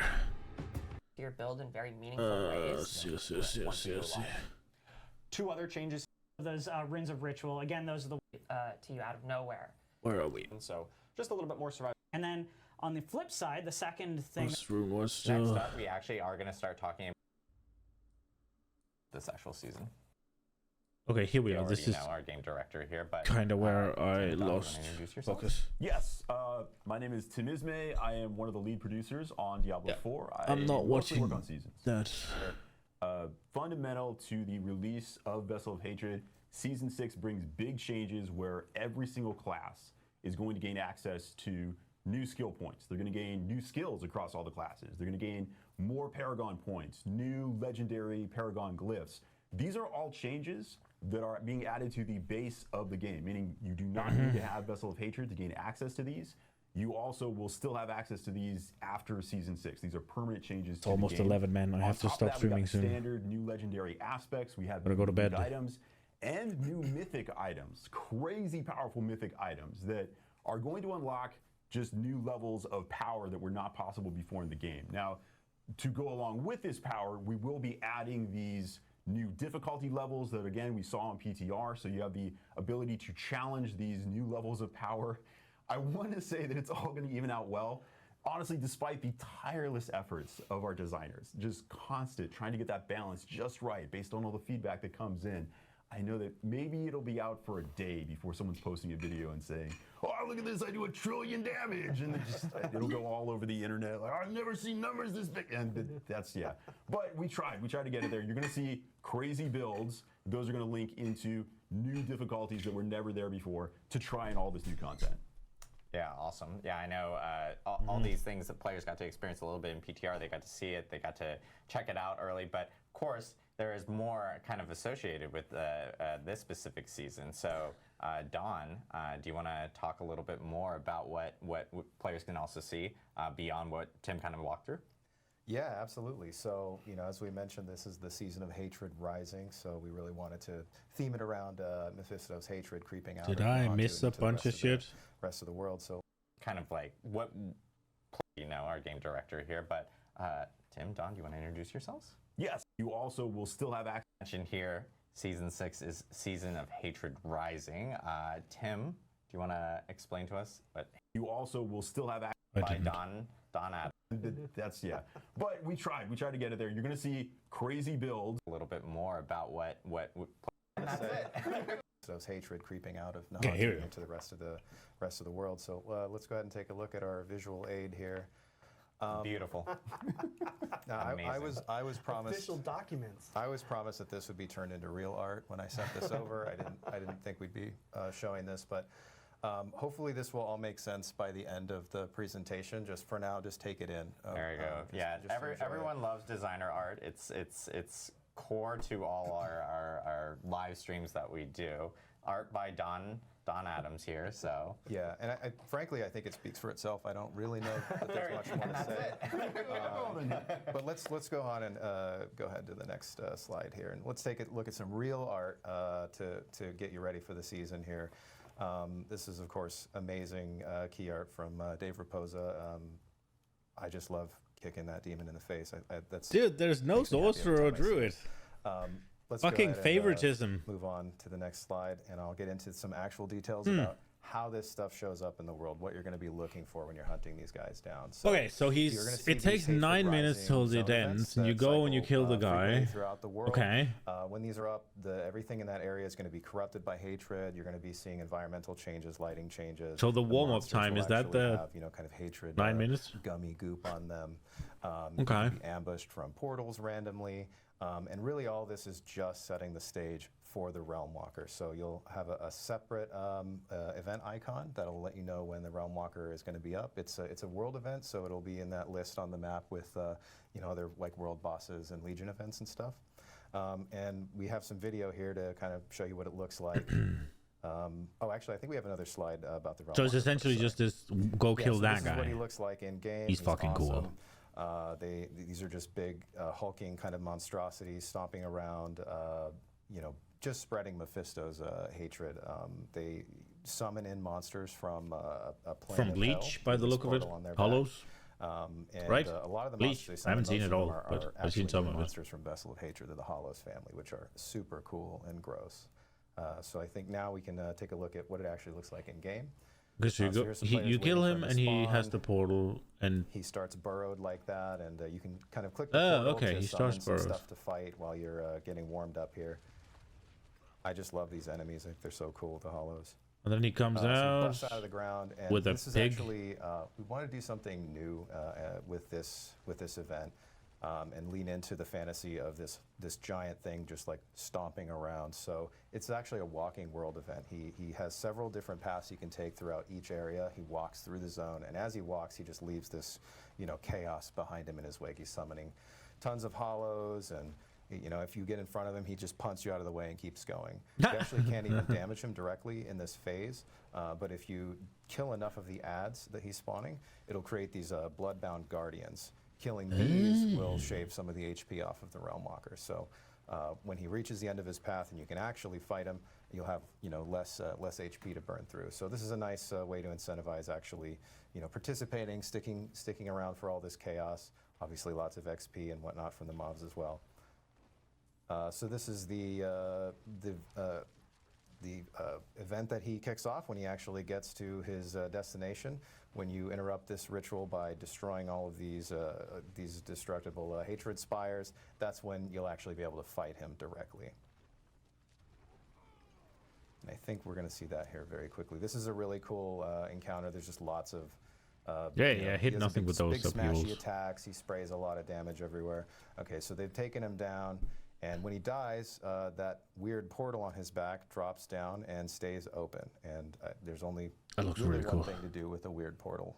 Yeah, you go in the portal. go inside, That's of your course. option. So That's what if portals you are made for. successfully killing the Realm Walker, taking down this massive demon, finally grants you your reward of more demons. So you're going to go into the Seething Realm. This is part of the Mephisto's area of hell. So you are going to have to continue fighting in here. Is that where the time a dungeons barren are? landscape, but the demons you fight in here, comparatively, if you were strong enough to take down a Realm Walker, don't be too worried. I think you're going to be able to manage the demons inside of the Seething Realm as well. This dungeon is a little bit more of a reward dungeon. So once you get in here, you're fighting your way through to get specific buffs at the end of it. So if we want, we can jump into the video here. Yeah, this is the first section. And this part, you're just kind of mowing through some of these smaller guys. You're really just looking for a specific gate here. There's a portal that you're going to be activating and making an important choice there about which section of the Seething Realm you go into.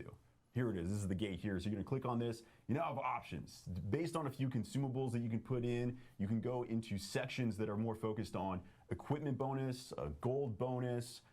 You can get a socketable bonus. You can get more endgame items with like compasses and boss materials. So you're going to pick one of these and decide that's the section I want to go into. You're going to get some drops similar to that in this section of the dungeon. But more importantly, this is going to set you up for the type of buff you want to get at the end of the dungeon. So again, this is not an empty area. You are going to have to fight through it. You're going to encounter more hollows in here, some more elites, all of this leading up to a chest at the end. Here's your reward. So finally, you just click on this, you get your reward. Just kidding. Yeah, of course it's a cursed event. Of course. You're going to have to fight even more demons.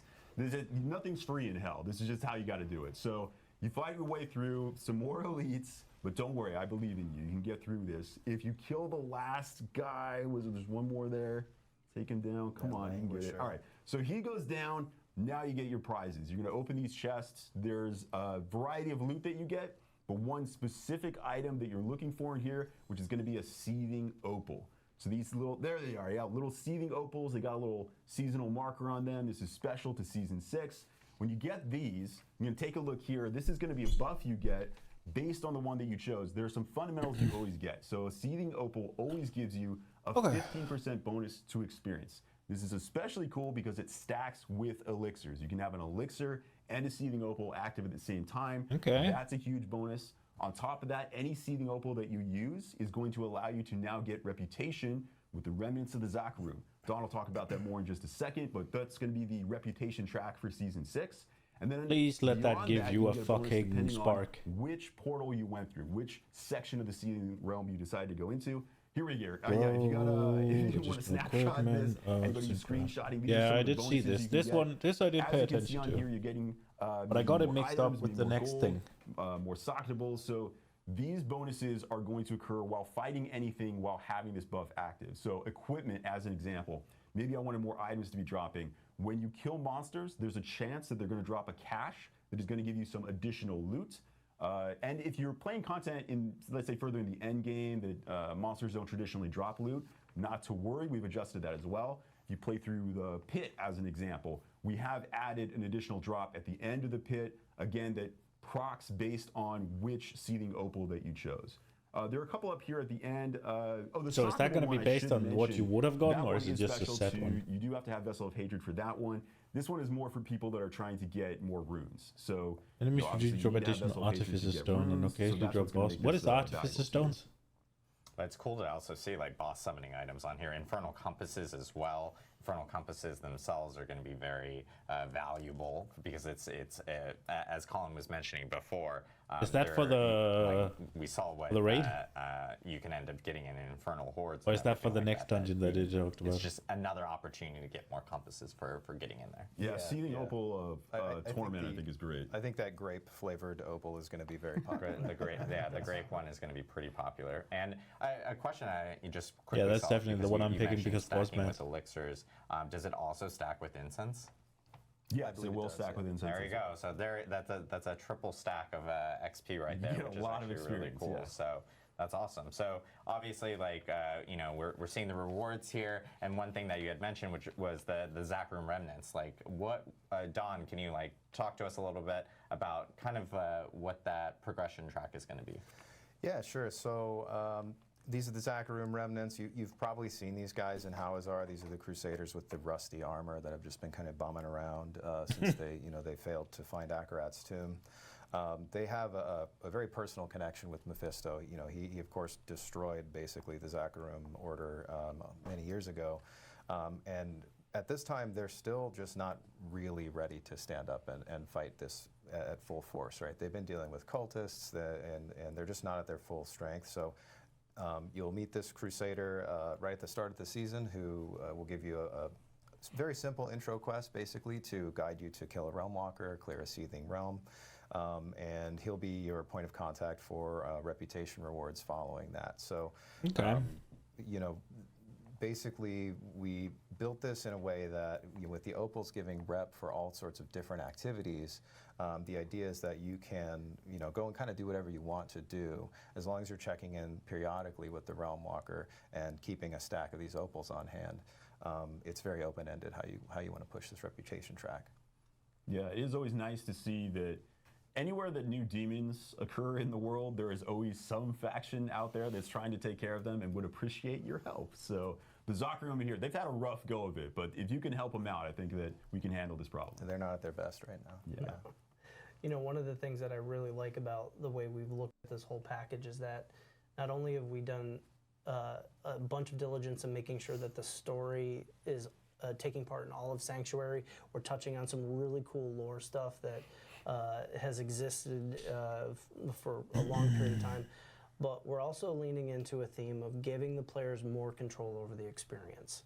And so whether it's the choice of reward or being able to stack these rewards to get specific outcomes, you're going to see that not only in the season, so everybody's going to get access to this in the season, but we have that theme also creeping into some of the stuff you'll see with the Vessel of Hatred content in just a few minutes. Yeah.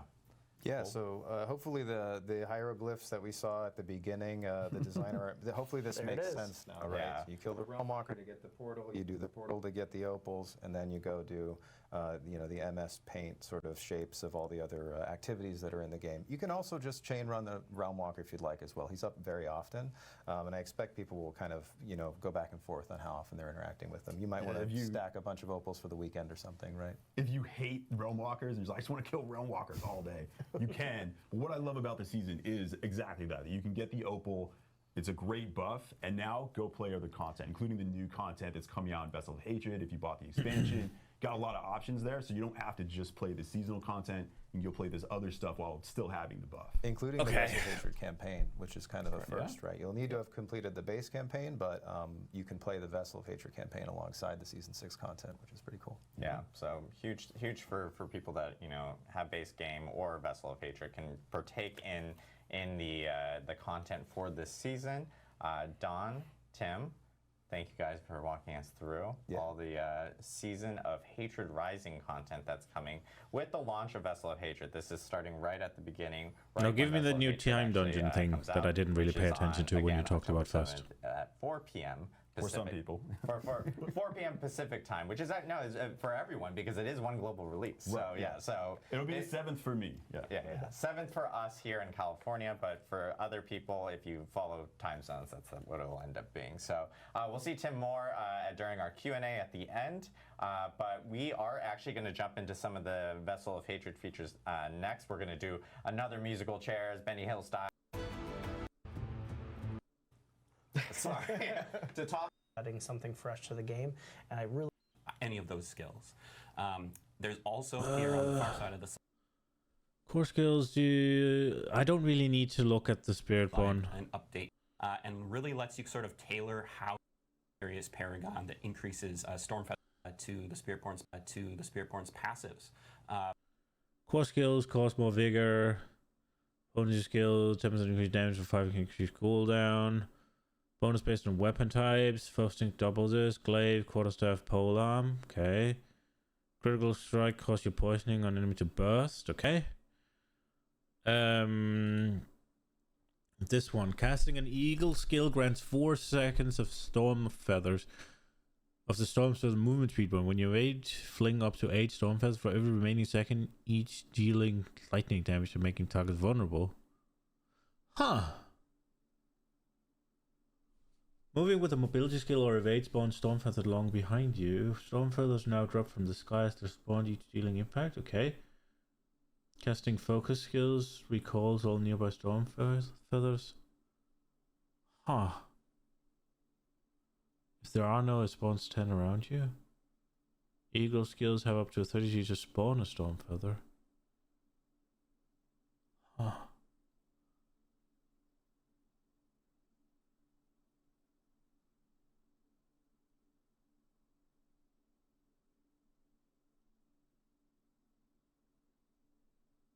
Okay.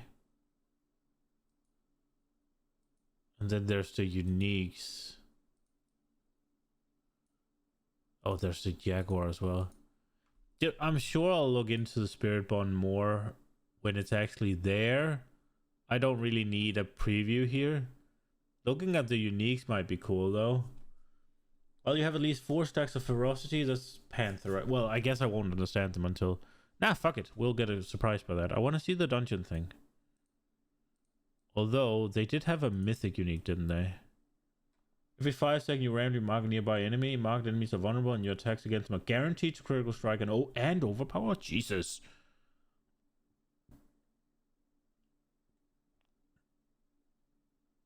Okay, wild. Okay, now we're talking about the new content, right? Experience that players, our Vessel of Hatred players, will be unlocking throughout the course of the campaign. It's appropriately located in the new capital city of Kurast, but it's the part of town that's not recommended at the stand. Day one is what I'm playing. Infested by the jungles of Nahantu and kind of overrun with the worst of the worst. It's Nahantu's most wanted inside the various districts that make up the Undercity. Throughout the course, as players are unlocking it, they'll meet a new character named Seahek that kind of teaches you the laws of the Undercity and how to commune with the spirit flames to traverse it's leveling concept? treacherous steps, basically. So that's kind of like the narrative setting for it, but let's dive into the actual experiential standpoint, which we see here already. So the Kurast Undercity is an intense multi-floor time attack dungeon where players will be racing against an aggressive countdown timer to reach the district boss with as high of a rewards upgrade meter built up as possible, and I don't like that kind of content though. So fun little novel wrinkle here is that killing certain monsters we refer to as afflicted will give you time bonuses to extend your time in the Undercity, and just killing monsters in general and completing dungeon activities will build up this reward upgrade meter referred to in-game as attunement.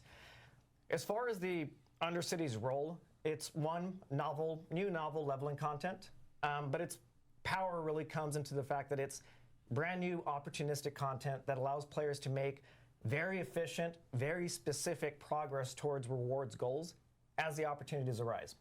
I'll dive deeper into that in the next few slides, but for now, just want to kind of set the stage that the Undercity does not necessarily have any objective aside from get to the boss, beat the clock, and do so with the highest amount of rewards upgrades built up as possible. How the players go about doing that is entirely up to them, because this is, again, a dungeon that celebrates autonomy, flow, and variety.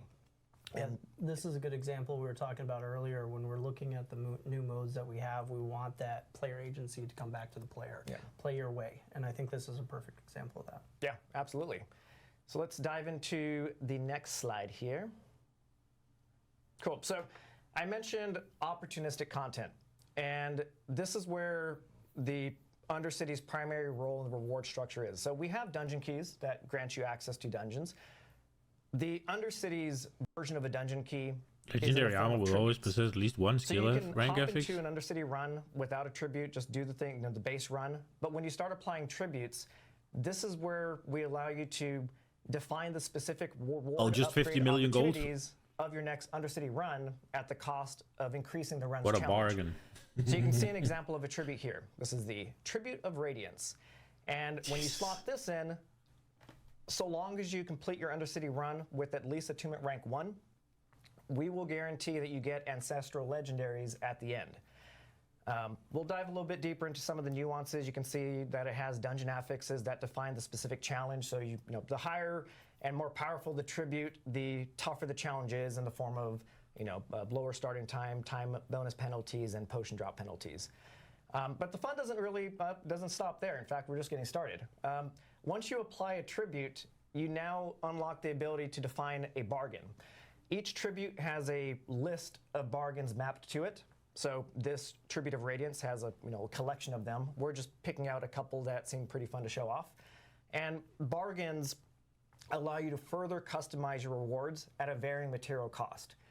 So we have one here, skill ranks, legendary armors will always possess at least one skill rank affix for X amount of gold here. And then the passive ranks, which you'll see a little bit more later, the legendary amulets will always possess at least one passive rank affix.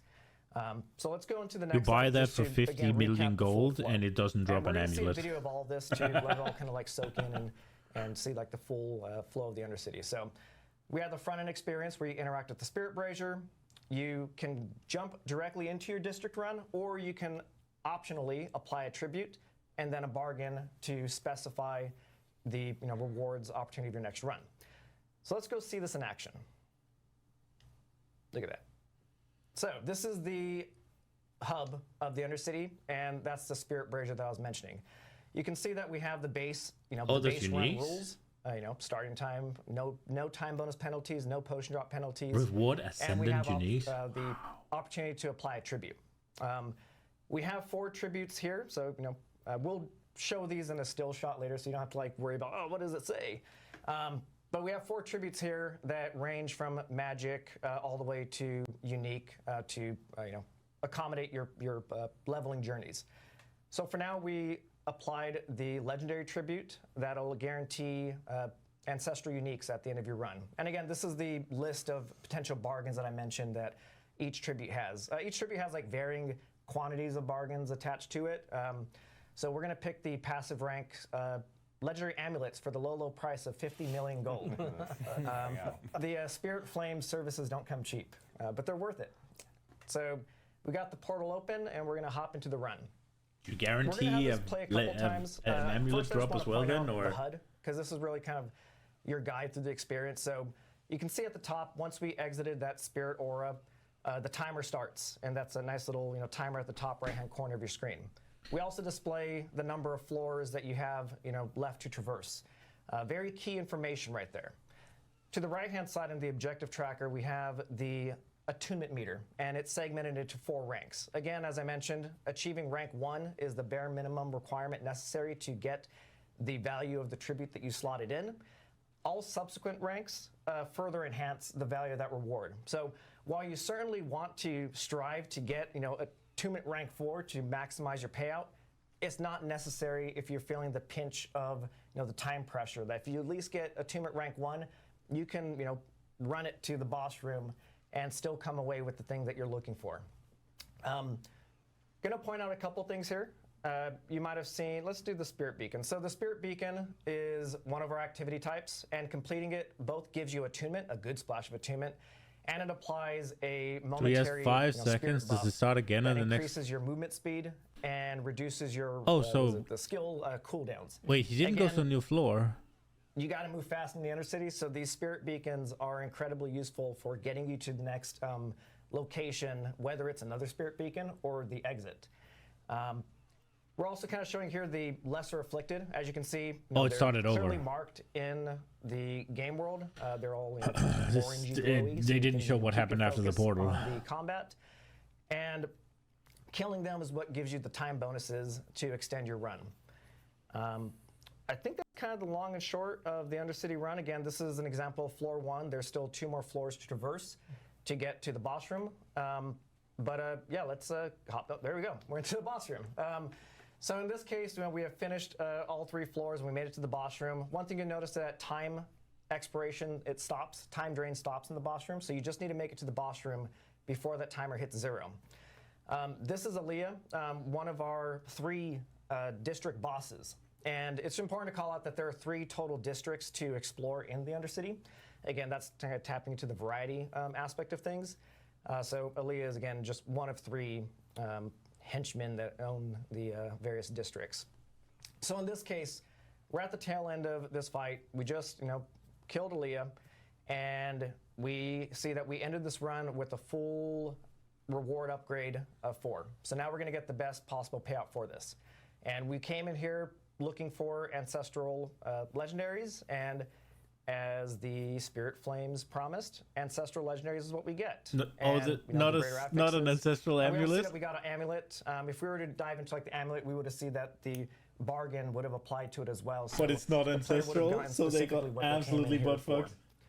That's gonna be fucking make people really angry. Quick snapshot of just like the structure of an Undercity flow. I want to take this time just to dive into a little bit more details on the tributes that we saw in the gameplay footage and spend a little bit more time with them. So this is an example of 4 of our 8 total tributes. These are hand selected primarily just to showcase how the tributes are tuned to progress with your leveling journeys. So we start off here with the tribute of growth. This is usable on all difficulty levels. Yeah, this much I get. An asterisk on it. I think that's the gallery of the tributes, and again, these are mapped to the rest of them are mapped to a variety of content like the whisper caches, an obol requirement or whatever. So, asterisk on it. I think different costs for a lot of different options. Unique treasure goblin, the portal prankster. We'll show some gameplay footage in just a moment, but first, just want to call out killing him will reward a bonus chest at the end of the dungeon, and in addition, that contains just standard treasure goblin loot. I completely missed that. And more tributes. So it's a really good, a very juicy reward to go after the portal prankster when you come across him. But you would be doing so at your own peril, because you'll see in this video that he has a particular mechanic to him that makes it a little bit tricky when you have a continually timer that's continually counting down. So you'll see here that when he's aggroed, he opens up a bunch of portals and just like Benny Hills through them. Oh, that looks fucking annoying. It's a chase.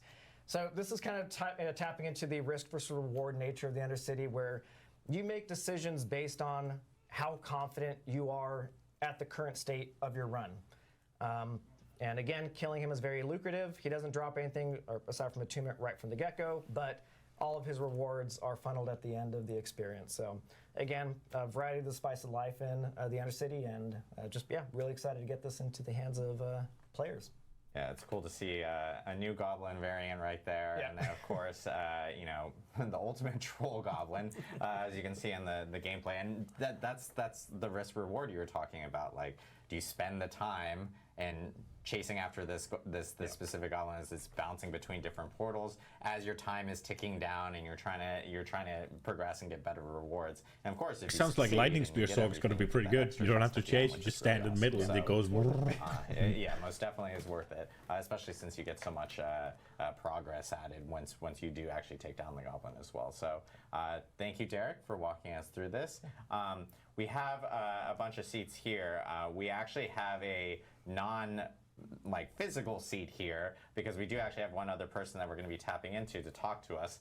We're here to fight the first Khazra. Okay, this is where I got back. Okay, so this is going to be it for tonight. I am tired as shit. Yeah, there was a long stream. The new season, you kill a thing and you get a buff. It's very light, right? Like, it's just a buff that drops more loot or stuff, but I guess there's a rewards track, which there's been for every season. It's a very light season, but they're adding in a lot of new shit with the Vessel of Hatred, so it's probably going to be fine. We'll see. It's very light. Looks cool. Not a fan of the Dark Citadel. The fact that you have to be in a group, I'm not a fan. There's those artificers something, I guess. Are they keys to the Citadel? So you actually have to rely on people and spend a currency? I would be very sad, but I'm not sure. Yeah, we will see. For now, good night, guys.